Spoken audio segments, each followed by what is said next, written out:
ਇਬਰਾਨੀਆਂ ਨੂੰ ਅਧਿਆਇ 1। ਪਰਮੇਸ਼ਰ ਨੇ ਜਿਨ ਪਿਛਲੀਆਂ ਸਮੇਂ ਵਿੱਚ ਨਬੀਆਂ ਦੇ ਰਾਹੀਂ ਸਾਡੇ ਵੱਡਿਆਂ ਨਾਲ ਕਈ ਹਿੱਸਿਆਂ ਵਿੱਚ ਅਤੇ ਕਈ ਤਰ੍ਹਾਂ ਨਾਲ ਗੱਲਬਾਤ ਕੀਤੀ ਸੀ, ਇਹਨਾਂ ਦਿਨਾਂ ਦੇ ਅੰਤ ਵਿੱਚ ਸਾਡੇ ਨਾਲ ਪੁੱਤਰ ਦੇ ਰਾਹੀਂ ਗੱਲ ਕੀਤੀ, ਜਿਹਨੂੰ ਉਹਨੇ ਸਭਨਾਂ ਵਸਤਾਂ ਦਾ ਵਾਰਸ ਬਣਾਇਆ ਅਤੇ ਉਸੇ ਦੇ ਵਸੀਲੇ ਉਹਨੇ ਜਹਾਨ ਵੀ ਰਚੇ। ਉਹ ਉਸ ਦੇ ਤੇਜ ਦਾ ਪਿਰਤਬਿੰਬ ਅਤੇ ਉਸ ਦੀ ਜ਼ਾਤ ਦਾ ਨਕਸ਼ ਹੋ ਕੇ ਆਪਣੇ ਸਮਰੱਥਾ ਦੇ ਬਚਨ ਨਾਲ ਸਭਨਾਂ ਵਸਤਾਂ ਨੂੰ ਸੰਭਾਲ ਕੇ ਔਰ ਪਾਪਾਂ ਨੂੰ ਸਾਫ਼ ਕਰਕੇ ਪਰਮ ਧਾਮ ਵਿੱਚ ਸ਼੍ਰੀ ਵਾਹਿਗੁਰੂ ਦੇ ਸੱਜੇ ਪਾਸੇ ਬਿਰਾਜਮਾਨ ਹੋਇਆ। ਉਹ ਦੂਤਾਂ ਨਾਲੋਂ ਕਿੰਨਾ ਕੁ ਉੱਤਮ ਹੋਇਆ, ਜਿੰਨਾ ਕੁ ਉਹਨੇ ਉਹਨਾਂ ਨਾਲੋਂ ਵਿਰਸੇ ਵਿੱਚ ਉੱਤਮ ਨਾਮ ਪਾਇਆ। ਕਿਉਂ ਜੋ ਦੂਤਾਂ ਵਿੱਚੋਂ ਪਰਮੇਸ਼ਰ ਨੇ ਕਿਹਨੂੰ ਕਦੇ ਆਖਿਆ, ਤੂੰ ਮੇਰਾ ਪੁੱਤਰ ਹੈ, ਮੈਂ ਅੱਜ ਤੈਨੂੰ ਜਨਮ ਦਵਾਇਆ ਹੈ, ਅਤੇ ਫਿਰ ਇਹ ਮੈਂ ਉਹਦਾ ਪਿਤਾ ਹੋਵਾਂਗਾ ਅਤੇ ਉਹ ਮੇਰਾ ਪੁੱਤਰ ਹੋਵੇਗਾ। ਅਤੇ ਜਦ ਉਸ ਪਲੋਠੇ ਨੂੰ ਸੰਸਾਰ ਵਿੱਚ ਫਿਰ ਲਿਆਉਂਦਾ ਹੋਵੇਗਾ ਤਾਂ ਕਹਿੰਦਾ ਹੈ, ਪਰਮੇਸ਼ਰ ਦੇ ਸਭੇ ਦੂਤ ਉਹਨੂੰ ਮੱਥਾ ਟੇਕਣ। ਅਤੇ ਉਹ ਦੂਤਾਂ ਦੀ ਵਿਖੇ ਆਖਦਾ ਹੈ, ਉਹ ਆਪਣੇ ਦੂਤਾਂ ਨੂੰ ਹਵਾਵਾਂ ਅਤੇ ਆਪਣੇ ਉਪਾਸਕਾਂ ਨੂੰ ਅਗਨ ਦੀਆਂ ਲਾਟਾਂ ਬਣਾਉਂਦਾ ਹੈ। ਪਰ ਪੁੱਤਰ ਦੇ ਵਿਖੇ ਤੇਰਾ ਸਿੰਘਾਸਨ ਜੁਗੋ ਜੁਗ ਪਰਮੇਸ਼ਰ ਹੈ, ਅਤੇ ਸਿਧਾਈ ਦਾ ਆਸਾ ਤੇਰੇ ਰਾਜ ਦਾ ਆਸਾ ਹੈ। ਤੈਂ ਧਰਮ ਨਾਲ ਪ੍ਰੇਮ ਅਤੇ ਕੁਧਰਮ ਨਾਲ ਵੈਰ ਰੱਖਿਆ, ਇਸ ਲਈ ਪਰਮੇਸ਼ਰ ਤੇਰੇ ਪਰਮੇਸ਼ਰ ਨੇ ਖੁਸ਼ੀ ਦੇ ਤੇਲ ਨਾਲ ਤੇਰੇ ਸਾਥੀਆਂ ਤੋਂ ਵੱਧ ਤੈਨੂੰ ਮਸਾ ਕੀਤਾ। ਅਤੇ ਇਹ ਵੀ, ਹੇ ਪ੍ਰਭੂ, ਤੈਂ ਆਦਿ ਵਿੱਚ ਧਰਤੀ ਦੀ ਨੀਂਹ ਧਰੀ ਅਤੇ ਆਕਾਸ਼ ਤੇਰੇ ਹੱਥਾਂ ਦੀ ਕਾਰੀਗਰੀ ਹਨ। ਉਹ ਨਾਸ ਹੋ ਜਾਣਗੇ ਪਰ ਤੂੰ ਅਟਲ ਰਹਿੰਦਾ ਹੈ। ਉਹ ਸਾਰੇ ਕੱਪੜੇ ਵਾਂਗੂ ਪੁਰਾਣੇ ਹੋ ਜਾਣਗੇ ਅਤੇ ਚਾਦਰ ਵਾਂਗੂ ਤੂੰ ਉਹਨਾਂ ਨੂੰ ਵਲੇਟੇਂਗਾ, ਅਤੇ ਕੱਪੜੇ ਵਾਂਗੂ ਉਹ ਬਦਲੇ ਜਾਣਗੇ, ਪਰ ਤੂੰ ਉਹੀ ਹੈ ਅਤੇ ਤੇਰੇ ਵਰੇ ਮੁੱਕਣਗੇ ਨਹੀਂ। ਪਰ ਦੂਤਾਂ ਵਿੱਚੋਂ ਕਿਹਦੇ ਵਿਖੇ ਉਹਨੇ ਕਦੇ ਆਖਿਆ, ਤੂੰ ਮੇਰੇ ਸੱਜੇ ਪਾਸੇ ਬੈਠ, ਜਦ ਤੱਕ ਮੈਂ ਤੇਰੇ ਵੈਰੀਆਂ ਨੂੰ ਤੇਰੇ ਪੈਰ ਰੱਖਣ ਦੀ ਚੌਂਕੀ ਨਾ ਕਰ ਦਿਆਂ। ਭਲਾ ਉਹ ਸਭੇ ਸੇਵਾ ਕਰਨ ਵਾਲੇ ਆਤਮੇ ਨਹੀਂ, ਜਿਹੜੇ ਮੁਕਤੀ ਦਾ ਵਿਰਸਾ ਪਾਉਣ ਵਾਲਿਆਂ ਦੀ ਸੇਵਾ ਲਈ ਘੱਲੇ ਜਾਂਦੇ ਹਨ। ਇਬਰਾਨੀਆਂ ਨੂੰ ਅਧਿਆਇ 2। ਇਸ ਕਾਰਨ ਚਾਹੀਦਾ ਹੈ ਜੋ ਅਸੀਂ ਉਹਨਾਂ ਗੱਲਾਂ ਦਾ ਜਿਹੜੀਆਂ ਸੁਣੀਆਂ ਹੋਰ ਵੀ ਧਿਆਨ ਰੱਖੀਏ। ਅਜਿਹਾ ਨਾ ਹੋਵੇ ਭਈ ਕਿਤੇ ਅਸੀਂ ਉਹਨਾਂ ਤੋਂ ਵਹਿ ਕੇ ਦੂਰ ਹੋ ਜਾਈਏ। ਜਦੋਂ ਉਹ ਬਚਨ ਜਿਹੜਾ ਦੂਤਾਂ ਦੀ ਜ਼ਬਾਨੀ ਆਖਿਆ ਗਿਆ ਸੀ ਦ੍ਰਿੜ ਠਹਿਰਿਆ ਅਤੇ ਹਰੇਕ ਅਪਰਾਧ ਅਤੇ ਅਨਾਗਿਆਕਾਰੀ ਦਾ ਠੀਕ ਠੀਕ ਬਦਲਾ ਮਿਲਿਆ, ਤਾਂ ਅਸੀਂ ਕਿੱਕਰ ਬਚ ਨਿਕਲਾਂਗੇ। ਜੇ ਐਡੀ ਵੱਡੀ ਮੁਕਤੀ ਦੀ ਬੇਪਰਵਾਹੀ ਕਰੀਏ ਜੋ ਪਹਿਲਾਂ ਪ੍ਰਭੂ ਦੇ ਰਾਹੀਂ ਆਖੀ ਗਈ ਸੀ ਅਤੇ ਸੁਣਨ ਵਾਲਿਆਂ ਤੋਂ ਸਾਨੂੰ ਸਾਬਤ ਹੋਈ। ਪਰਮੇਸ਼ਰ ਵੀ ਨਿਸ਼ਾਨੀਆਂ ਅਤੇ ਅਚੰਭਿਆਂ ਅਤੇ ਨਾਨਾ ਪ੍ਰਕਾਰ ਦੀਆਂ ਕਰਾਮਾਤਾਂ ਅਤੇ ਪਵਿੱਤਰ ਆਤਮਾ ਦੀਆਂ ਵੰਡਾਂ ਦੇ ਵਸੀਲੇ ਆਪਣੀ ਇੱਛਾ ਦੇ ਅਨੁਸਾਰ ਉਹਨਾਂ ਦੇ ਨਾਲ ਸਾਖੀ ਦਿੰਦਾ ਰਿਹਾ। ਉਹਨੇ ਤਾਂ ਆਉਣ ਵਾਲੇ ਸੰਸਾਰ ਨੂੰ, ਜਿਹਦੀ ਅਸੀਂ ਗੱਲ ਕਰਦੇ ਹਾਂ, ਦੂਤਾਂ ਦੇ ਮਤਹਿਤ ਨਹੀਂ ਕੀਤਾ, ਪਰ ਕਿਸੇ ਨੇ ਕਿਤੇ ਇਹ ਕਹਿ ਕੇ ਸਾਖੀ ਦਿੱਤੀ, ਇਨਸਾਨ ਕੀ ਹੈ ਜੋ ਤੂੰ ਉਹਨੂੰ ਚੇਤੇ ਵਿੱਚ ਲਿਆਵੇਂ, ਜਾਂ ਆਦਮੀ ਜਾਇਆ ਕੀ ਹੈ ਜੋ ਤੂੰ ਉਸ ਉੱਤੇ ਨਿਗਾਹ ਕਰੇ। ਤੈਂ ਉਹਨੂੰ ਦੂਤਾਂ ਨਾਲੋਂ ਥੋੜ੍ਹੇ ਚਿਰ ਲਈ ਘੱਟ ਕੀਤਾ ਅਤੇ ਮਹਿਮਾ ਔਰ ਆਦਰ ਦਾ ਮੁਕਟ ਉਹਦੇ ਸਿਰ ਉੱਤੇ ਰੱਖਿਆ ਹੈ। ਤੈਂ ਆਪਣੀ ਦਸਤਕਾਰੀ ਉੱਤੇ ਉਹਨੂੰ ਥਾਪਿਆ। ਤੈਂ ਸਭੋ ਕੁਝ ਉਹਦੇ ਪੈਰਾਂ ਹੇਠ ਅਧੀਨ ਕਰ ਦਿੱਤਾ, ਕਿਉਂਕਿ ਜਦੋਂ ਉਸ ਨੇ ਸਭੋ ਕੁਝ ਉਹਦੇ ਅਧੀਨ ਕਰ ਦਿੱਤਾ ਹੈ ਤਾਂ ਕੁਝ ਨਹੀਂ ਛੱਡਿਆ ਜੋ ਉਹਦੇ ਅਧੀਨ ਨਾ ਕੀਤਾ ਹੋਵੇ। ਪਰ ਅਜੇ ਤੱਕ ਅਸੀਂ ਸਭ ਕੁਝ ਉਹਦੇ ਅਧੀਨ ਕੀਤਾ ਹੋਇਆ ਨਹੀਂ ਵੇਖਦੇ। ਪਰ ਅਸੀਂ ਉਹਨੂੰ ਜਿਹੜਾ ਦੂਤਾਂ ਨਾਲੋਂ ਥੋੜ੍ਹੇ ਚਿਰ ਲਈ ਘੱਟ ਕੀਤਾ ਗਿਆ ਹੈ, ਅਰਥਾਤ ਯਿਸੂ ਨੂੰ ਮੌਤ ਦਾ ਦੁੱਖ ਝੱਲਣ ਦੇ ਕਾਰਨ ਪ੍ਰਤਾਪ ਅਤੇ ਮਾਣ ਦਾ ਮੁਕਟ ਰੱਖਿਆ ਹੋਇਆ ਵੇਖਦੇ ਹਾਂ, ਤਾਂ ਜੋ ਉਹ ਪਰਮੇਸ਼ਰ ਦੀ ਕਿਰਪਾ ਨਾਲ ਹਰੇਕ ਮਨੁੱਖ ਲਈ ਮੌਤ ਦਾ ਸਵਾਦ ਚੱਖੇ, ਜਿਹਦੇ ਲਈ ਸਭ ਕੁਝ ਹੈ ਅਤੇ ਜਿਹਦੇ ਰਾਹੀਂ ਸਭ ਕੁਝ ਹੋਇਆ। ਉਸ ਨੂੰ ਯੋਗ ਸੀ ਭਈ ਬਹੁਤਿਆਂ ਪੁੱਤਰਾਂ ਨੂੰ ਤੇਜ ਵਿੱਚ ਲਿਆਉਂਦਿਆਂ ਉਹਨਾਂ ਦੇ ਮੁਕਤੀ ਦੇਣ ਵਾਲੇ ਆਗੂ ਨੂੰ ਦੁੱਖਾਂ ਦੇ ਦੁਆਰਾ ਸੰਪੂਰਨ ਕਰੇ, ਕਿਉਂਕਿ ਉਹ ਜਿਹੜਾ ਪਵਿੱਤਰ ਕਰਦਾ ਹੈ ਅਤੇ ਉਹ ਜਿਹੜੇ ਪਵਿੱਤਰ ਕੀਤੇ ਜਾਂਦੇ ਹਨ ਸਭ ਇੱਕ ਤੋਂ ਹੀ ਹਨ। ਇਸ ਕਰਕੇ ਉਹ ਉਹਨਾਂ ਨੂੰ ਭਰਾ ਆਖਣ ਤੋਂ ਨਹੀਂ ਸ਼ਰਮਾਉਂਦਾ, ਪਰ ਇਹ ਕਹਿੰਦਾ ਹੈ, ਮੈਂ ਆਪਣੇ ਭਾਈਆਂ ਨੂੰ ਤੇਰਾ ਨਾਮ ਸੁਣਾਵਾਂਗਾ, ਮੈਂ ਕਲੀਸਿਆ ਵਿੱਚ ਤੇਰੀ ਉਸਤਤ ਕਰਾਂਗਾ, ਅਤੇ ਫਿਰ ਇਹ ਮੈਂ ਉਸ ਉੱਤੇ ਭਰੋਸਾ ਰੱਖਾਂਗਾ, ਅਤੇ ਫਿਰ ਮੈਂ ਅਤੇ ਉਹ ਬੱਚੇ ਜਿਹੜੇ ਪਰਮੇਸ਼ਰ ਨੇ ਮੈਨੂੰ ਬਖਸ਼ੇ। ਸੋ ਜਦ ਬਾਲਕ ਲਹੂ ਅਤੇ ਮਾਸ ਵਿੱਚ ਸਾਂਝੀ ਹੁੰਦੇ ਹਨ ਤਾਂ ਉਹਨਾਂ ਵਾਂਗੂ ਉਹ ਆਪ ਵੀ ਇਹਨਾਂ ਵਿੱਚ ਭਿਆਲ ਬਣਿਆ। ਤਾਂ ਜੋ ਮੌਤ ਦੇ ਰਾਹੀਂ ਉਹ ਉਸ ਨੂੰ, ਜਿਸ ਦੇ ਵੱਸ ਵਿੱਚ ਮੌਤ ਹੈ, ਅਰਥਾਤ ਸ਼ੈਤਾਨ ਨੂੰ ਨਾਸ ਕਰੇ, ਅਤੇ ਉਹਨਾਂ ਨੂੰ ਜਿਹੜੇ ਮੌਤ ਦੇ ਡਰ ਤੋਂ ਸਾਰੀ ਉਮਰ ਗੁਲਾਮੀ ਵਿੱਚ ਫਸੇ ਹੋਏ ਸਨ ਛੁਡਾਵੇ। ਕਿਉਂ ਜੋ ਉਹ ਦੂਤਾਂ ਦੀ ਤਾਂ ਸਹਾਇਤਾ ਨਹੀਂ, ਸਗੋਂ ਅਬਰਾਹਮ ਦੀ ਅੰਸ਼ ਦੀ ਸਹਾਇਤਾ ਕਰਦਾ ਹੈ। ਇਸ ਕਾਰਨ ਚਾਹੀਦਾ ਸੀ ਭਈ ਉਹ ਸਭਨੀ ਗੱਲੀ ਆਪਣੇ ਭਾਈਆਂ ਵਰਗਾ ਬਣੇ, ਤਾਂ ਜੋ ਉਹ ਉਹਨਾਂ ਗੱਲਾਂ ਦੇ ਵਿਖੇ ਜਿਹੜੀਆਂ ਪਰਮੇਸ਼ਰ ਦੇ ਨਾਲ ਸੰਬੰਧ ਰੱਖਦੀਆਂ ਹਨ, ਲੋਕਾਂ ਦੇ ਪਾਪਾਂ ਦਾ ਪ੍ਰਾਸ਼ਚਿਤ ਕਰਨ ਨੂੰ ਦਿਆਲੂ ਅਤੇ ਮਾਤਬਰ ਪ੍ਰਧਾਨ ਜਾਜਕ ਹੋਵੇ। ਕਿਉਂਕਿ ਜਦੋਂ ਉਸਨੇ ਆਪ ਹੀ ਪਰਤਾਵੇ ਵਿੱਚ ਪੈ ਕੇ ਦੁੱਖ ਝੱਲਿਆ, ਤਾਂ ਉਹ ਉਹਨਾਂ ਦੀ ਜਿਹੜੇ ਪਰਤਾਵੇ ਵਿੱਚ ਪੈਂਦੇ ਹਨ ਸਹਾਇਤਾ ਕਰ ਸਕਦਾ ਹੈ। ਇਬਰਾਨੀਆਂ ਨੂੰ ਅਧਿਆਇ 3। ਉਪਰੰਤ ਹੇ ਭਰਾਵੋ, ਸੁਰਗੀ ਸੱਦੇ ਦੇ ਭਾਈ ਵਾਲੋ, ਤੁਸੀਂ ਸਾਡੇ ਇਕਰਾਰ ਦੇ ਰਸੂਲ ਅਤੇ ਪ੍ਰਧਾਨ ਜਾਜਕ ਯਿਸੂ ਵੱਲ ਧਿਆਨ ਕਰੋ, ਜਿਹੜਾ ਆਪਣੇ ਥਾਪਣ ਵਾਲੇ ਦੇ ਹੱਕ ਵਿੱਚ ਮਾਤਬਰ ਸੀ, ਜਿਵੇਂ ਮੂਸਾ ਉਹਦੇ ਸਾਰੇ ਘਰ ਵਿੱਚ ਸੀ। ਕਿਉਂ ਜੋ ਘਰ ਨਾਲੋਂ ਜਿੰਨਾ ਘਰ ਦਾ ਬਣਾਉਣ ਵਾਲਾ ਆਦਰ ਦੇ ਯੋਗ ਹੁੰਦਾ ਹੈ, ਓਨਾ ਹੀ ਉਹ ਵੀ ਮੂਸਾ ਨਾਲੋਂ ਵਧੇਕ ਆਦਰ ਦੇ ਯੋਗ ਹੈ। ਹਰੇਕ ਘਰ ਤਾਂ ਕਿਸੇ ਨਾ ਕਿਸੇ ਦਾ ਬਣਾਇਆ ਹੋਇਆ ਹੁੰਦਾ ਹੈ, ਪਰ ਜਿਹਨੇ ਸਭ ਕੁਝ ਬਣਾਇਆ ਹੈ ਉਹ ਪਰਮੇਸ਼ਰ ਹੈ। ਅਤੇ ਮੂਸਾ ਤਾਂ ਉਹਦੇ ਸਾਰੇ ਘਰ ਵਿੱਚ ਨੌਕਰ ਦੀ ਨਿਆਈ ਮਾਤਬਰ ਸੀ, ਭਈ ਹੋਣ ਵਾਲੀਆਂ ਗੱਲਾਂ ਦੀ ਸਾਖੀ ਦੇਵੇ। ਪਰ ਮਸੀਹ ਪੁੱਤਰ ਦੀ ਨਿਆਈ ਉਹਦੇ ਘਰ ਉੱਤੇ ਹੈ। ਜੇ ਅਸੀਂ ਆਸ ਦੀ ਦਲੇਰੀ ਔਰ ਅਭਿਮਾਨ ਅੰਤ ਤੋੜੀ ਫੜੀ ਰੱਖੀਏ, ਸੋ ਜਿਵੇਂ ਪਵਿੱਤਰ ਆਤਮਾ ਆਖਦਾ ਹੈ, ਅੱਜ ਜੇ ਤੁਸੀਂ ਉਹਦੀ ਆਵਾਜ਼ ਸੁਣੋ ਤਾਂ ਆਪਣੇ ਦਿਲਾਂ ਨੂੰ ਕਠੋਰ ਨਾ ਕਰੋ, ਜਿਵੇਂ ਬਗਾਵਤ ਦੇ ਦਿਨ ਉਜਾੜ ਵਿੱਚ, ਜਦ ਤੁਹਾਡੇ ਪਿਓ ਦਾਦਿਆਂ ਨੇ ਮੈਨੂੰ ਪਰਖ ਕੇ ਜਾਚਿਆ ਅਤੇ 40 ਵਰ੍ਹੇ ਮੇਰੇ ਕੰਮ ਵੇਖੇ। ਇਸੇ ਕਾਰਨ ਮੈਂ ਉਸ ਪੀੜ੍ਹੀ ਤੋਂ ਗਰੰਜ ਹੋਇਆ ਅਤੇ ਆਖਿਆ ਕਿ ਉਹ ਦਿਲੋਂ ਕੁਰਾਹੇ ਪੈਂਦੇ ਹਨ ਅਤੇ ਉਹਨਾਂ ਮੇਰੇ ਰਾਹਾਂ ਨੂੰ ਨਾ ਜਾਤਾ। ਜਿਵੇਂ ਮੈਂ ਆਪਣੇ ਗੁੱਸੇ ਵਿੱਚ ਸਹੁੰ ਖਾਧੀ ਕਿ ਇਹ ਮੇਰੇ ਆਰਾਮ ਵਿੱਚ ਕਦੇ ਨਾ ਵੜਨਗੇ। ਹੇ ਭਰਾਵੋ, ਵੇਖਣਾ ਭਈ ਜਿਉਂਦੇ ਪਰਮੇਸ਼ਰ ਤੋਂ ਬੇਮੁਖ ਹੋਣ ਕਰਕੇ ਕਿਤੇ ਤੁਹਾਡੇ ਵਿੱਚੋਂ ਕਿਸੇ ਦਾ ਬੇਪ੍ਰਤੀਤਾ ਬੁਰਾ ਦਿਲ ਨਾ ਹੋਵੇ। ਸਗੋਂ ਜਿੰਨਾ ਚਿਰ ਅੱਜ ਦਾ ਦਿਨ ਆਖੀਦਾ ਹੈ, ਤੁਸੀਂ ਨਿੱਤ ਇੱਕ ਦੂਏ ਨੂੰ ਉਪਦੇਸ਼ ਕਰਿਆ ਕਰੋ, ਤਾਂ ਜੋ ਤੁਹਾਡੇ ਵਿੱਚੋਂ ਕੋਈ ਪਾਪ ਦੇ ਧੋਖੇ ਨਾਲ ਕਠੋਰ ਨਾ ਹੋ ਜਾਵੇ। ਕਿਉਂ ਜੋ ਅਸੀਂ ਮਸੀਹ ਵਿੱਚ ਸਾਂਝੀ ਹੋਏ ਹਾਂ, ਪਰ ਤਦ ਜੇ ਆਪਣੇ ਪਹਿਲੇ ਭਰੋਸੇ ਨੂੰ ਅੰਤ ਤੋੜੀ ਤਕੜਾਈ ਨਾਲ ਫੜੀ ਰੱਖੀਏ, ਜਿਵੇਂ ਆਖਿਆ ਜਾਂਦਾ ਹੈ, ਅੱਜ ਜੇ ਤੁਸੀਂ ਉਹਦੀ ਆਵਾਜ਼ ਸੁਣੋ ਤਾਂ ਆਪਣੇ ਦਿਲਾਂ ਨੂੰ ਕਠੋਰ ਨਾ ਕਰੋ, ਜਿਵੇਂ ਬਗਾਵਤ ਦੇ ਦਿਨ। ਉਹ ਕਿਹੜੇ ਸਨ ਜਿਨ੍ਹਾਂ ਸੁਣ ਕੇ ਬਗਾਵਤ ਕੀਤੀ? ਭਲਾ ਉਹਨਾਂ ਸਭਨਾਂ ਨਹੀਂ ਜਿਹੜੇ ਮੂਸਾ ਦੇ ਰਾਹੀਂ ਮਿਸਰੋਂ ਨਿਕਲ ਆਏ ਸਨ? ਅਤੇ ਉਹ ਕਿਹਨਾਂ ਨਾਲ 40 ਵਰ੍ਹੇ ਗਰੰਜ ਰਿਹਾ? ਭਲਾ ਉਹਨਾਂ ਨਾਲ ਨਹੀਂ ਜਿਨ੍ਹਾਂ ਪਾਪ ਕੀਤਾ ਅਤੇ ਜਿਨ੍ਹਾਂ ਦੀਆਂ ਲੋਥਾਂ ਉਜਾੜ ਵਿੱਚ ਪਈਆਂ ਰਹੀਆਂ?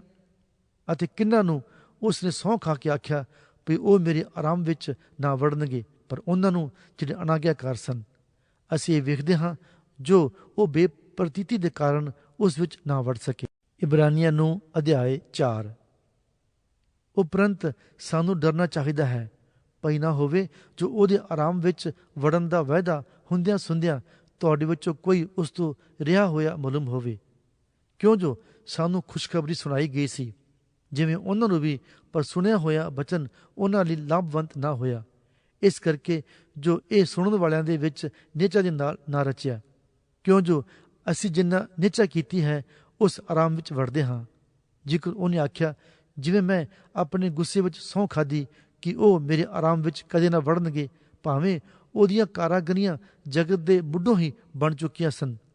ਉਹਨੇ 7ਵੇਂ ਦਿਨ ਦੇ ਵਿਖੇ ਕਿਤੇ ਇਉਂ ਆਖਿਆ, ਭਈ ਪਰਮੇਸ਼ਰ ਨੇ ਆਪਣੇ ਸਾਰਿਆਂ ਕੰਮਾਂ ਤੋਂ ਵਿਹਲਿਆਂ ਹੋ ਕੇ 7ਵੇਂ ਦਿਨ ਆਰਾਮ ਕੀਤਾ। ਅਤੇ ਇਸ ਥਾਂ ਵਿੱਚ ਫਿਰ ਕਹਿੰਦਾ ਹੈ, ਉਹ ਮੇਰੇ ਆਰਾਮ ਵਿੱਚ ਕਦੇ ਨਾ ਵੜਨਗੇ। ਸੋ ਜਦੋਂ ਕਈਆਂ ਲਈ ਉਸ ਵਿੱਚ ਵੜਨਾ ਅਜੇ ਬਾਕੀ ਰਹਿੰਦਾ ਹੈ ਅਤੇ ਜਿਨ੍ਹਾਂ ਨੂੰ ਪਹਿਲਾਂ ਖੁਸ਼ਖਬਰੀ ਸੁਣਾਈ ਗਈ ਸੀ ਉਹ ਅਨਾਗਿਆਕਾਰੀ ਦੇ ਕਾਰਨ ਉਸ ਵਿੱਚ ਨਾ ਵੜੇ, ਤਾਂ ਉਹ ਫਿਰ ਇੰਨੇ ਚਿਰ ਮਗਰੋਂ ਦਾਊਦ ਦੀ ਜ਼ਬਾਨੀ ਕਿਸੇ ਇੱਕ ਦਿਨ ਦੀ ਗੱਲ ਕਰਦਾ ਹੋਇਆ ਉਹਨੂੰ ਅੱਜ ਦਾ ਦਿਨ ਕਹਿੰਦਾ ਹੈ, ਜਿਵੇਂ ਅੱਗੇ ਕਿਹਾ ਗਿਆ ਸੀ, ਅੱਜ ਜੇ ਤੁਸੀਂ ਉਹਦੀ ਆਵਾਜ਼ ਸੁਣੋ ਤਾਂ ਆਪਣੇ ਦਿਲਾਂ ਨੂੰ ਕਠੋਰ ਨਾ ਕਰੋ। ਜੇ ਯਹੋਸ਼ੂਆ ਨੇ ਉਹਨਾਂ ਨੂੰ ਆਰਾਮ ਦਿੱਤਾ ਹੁੰਦਾ ਤਾਂ ਆਰਾਮ ਉਹਦੇ ਮਗਰੋਂ ਕਿਸੇ ਹੋਰ ਦਿਨ ਦੀ ਗੱਲ ਨਾ ਕਰਦਾ। ਗੱਲ ਕਾਹਦੀ?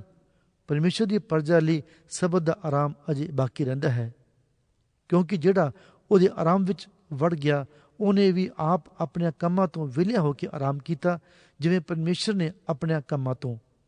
ਸੋ ਆਓ ਅਸੀਂ ਉਸ ਆਰਾਮ ਵਿੱਚ ਵੜਨ ਦਾ ਯਤਨ ਕਰੀਏ, ਭਈ ਕੋਈ ਉਹਨਾਂ ਵਾਂਗੂ ਅਨਾਗਿਆਕਾਰੀ ਦੇ ਕਾਰਨ ਡਿੱਗ ਨਾ ਪਵੇ। ਕਿਉਂ ਜੋ ਪਰਮੇਸ਼ਰ ਦਾ ਬਚਨ ਜਿਉਂਦਾ ਅਤੇ ਗੁਣਕਾਰ ਅਤੇ ਹਰੇਕ ਦੋ ਧਾਰੀ ਤਲਵਾਰ ਨਾਲੋਂ ਤਿੱਖਾ ਹੈ ਅਤੇ ਜੀਵ ਅਤੇ ਆਤਮਾ ਨੂੰ ਅਰ ਬੰਦ ਅਤੇ ਗੁੱਦੇ ਨੂੰ ਅੱਡੋ ਅੱਡ ਕਰਕੇ ਵਿੰਨ ਸੁੱਟਦਾ ਹੈ ਅਤੇ ਮਨ ਦੀਆਂ ਵਿਚਾਰਾਂ ਅਤੇ ਧਾਰਨਾ ਨੂੰ ਜਾਂਚ ਲੈਂਦਾ ਹੈ। ਅਤੇ ਸ੍ਰਿਸ਼ਟੀ ਦੀ ਕੋਈ ਵਸਤ ਉਸ ਤੋਂ ਲੁਕੀ ਹੋਈ ਨਹੀਂ, ਪਰ ਜਿਹਨੂੰ ਅਸਾਂ ਲੇਖਾ ਦੇਣਾ ਹੈ ਉਹਦੇ ਨੇਤਰਾਂ ਦੇ ਅੱਗੇ ਸਾਰੀਆਂ ਵਸਤਾਂ ਨੰਗੀਆਂ ਅਤੇ ਖੁੱਲੀਆਂ ਪਈਆਂ ਹਨ। ਸੋ ਜਦੋਂ ਸਾਡਾ ਇੱਕ ਮਹਾਂਪ੍ਰਧਾਨ ਜਾਜਕ ਹੈ ਜਿਹੜਾ ਆਕਾਸ਼ ਤੋਂ ਪਾਰ ਲੰਘ ਗਿਆ, ਅਰਥਾਤ ਪਰਮੇਸ਼ਰ ਦਾ ਪੁੱਤਰ ਯਿਸੂ, ਤਾਂ ਆਓ ਅਸੀਂ ਆਪਣੇ ਕੀਤੇ ਹੋਏ ਇਕਰਾਰ ਉੱਤੇ ਪੱਕਿਆਂ ਰਹੀਏ। ਕਿਉਂ ਜੋ ਸਾਡਾ ਪ੍ਰਧਾਨ ਜਾਜਕ ਇਹੋ ਜਿਹਾ ਨਹੀਂ ਜੋ ਸਾਡੀਆਂ ਦੁਰਬਲਤਾਈਆਂ ਵਿੱਚ ਸਾਡਾ ਦਰਦੀ ਨਾ ਹੋ ਸਕੇ, ਸਗੋਂ ਸਾਰੀਆਂ ਗੱਲਾਂ ਵਿੱਚ ਸਾਡੇ ਵਾਂਗੂ ਪਰਤਾਇਆ ਗਿਆ ਔਰ ਉਹ ਪਾਪ ਤੋਂ ਰਹਿਤ ਰਿਹਾ। ਇਸ ਲਈ ਆਓ ਅਸੀਂ ਕਿਰਪਾ ਦੇ ਸਿੰਘਾਸਨ ਦੇ ਅੱਗੇ ਦਲੇਰੀ ਨਾਲ ਚੱਲੀਏ ਭਈ ਅਸੀਂ ਦਇਆ ਪ੍ਰਾਪਤ ਕਰੀਏ ਅਤੇ ਉਹ ਕਿਰਪਾ ਪਾਈਏ ਜੋ ਵੇਲੇ ਸਿਰ ਸਾਡੀ ਸਹਾਇਤਾ ਕਰੇ। ਇਬਰਾਨੀਆਂ ਨੂੰ ਅਧਿਆਇ 5। ਹਰੇਕ ਪ੍ਰਧਾਨ ਜਾਜਕ ਜੋ ਮਨੁੱਖਾਂ ਹੀ ਵਿੱਚੋਂ ਲਿਆ ਜਾਂਦਾ ਹੈ, ਪਰਮੇਸ਼ਰ ਦਿਆਂ ਕੰਮਾਂ ਦੇ ਲਈ ਮਨੁੱਖਾਂ ਦੇ ਹੀ ਨਿਮਿਤ ਥਾਪਿਆ ਜਾਂਦਾ ਹੈ ਭਈ ਭੇਟਾਂ ਅਤੇ ਪਾਪਾਂ ਦੇ ਲਈ ਬਲਿਦਾਨ ਚੜਾਵੇ, ਅਤੇ ਉਹ ਨਿਦਾਨਾਂ ਅਤੇ ਭੁੱਲਿਆ ਹੋਇਆਂ ਦੇ ਨਾਲ ਨਰਮੀ ਕਰ ਸਕਦਾ ਹੈ, ਕਿਉਂ ਜੋ ਉਹ ਆਪ ਵੀ ਦੁਰਬਲਤਾਈ ਵਿੱਚ ਘਿਰਿਆ ਹੋਇਆ ਹੈ। ਅਤੇ ਇਸੇ ਕਾਰਨ ਜਿਵੇਂ ਪਰਜਾ ਲਈ ਤਿਵੇਂ ਆਪਣੇ ਲਈ ਉਹਨੂੰ ਪਾਪਾਂ ਲਈ ਬਲੀ ਚੜਾਉਣੀ ਪੈਂਦੀ ਹੈ।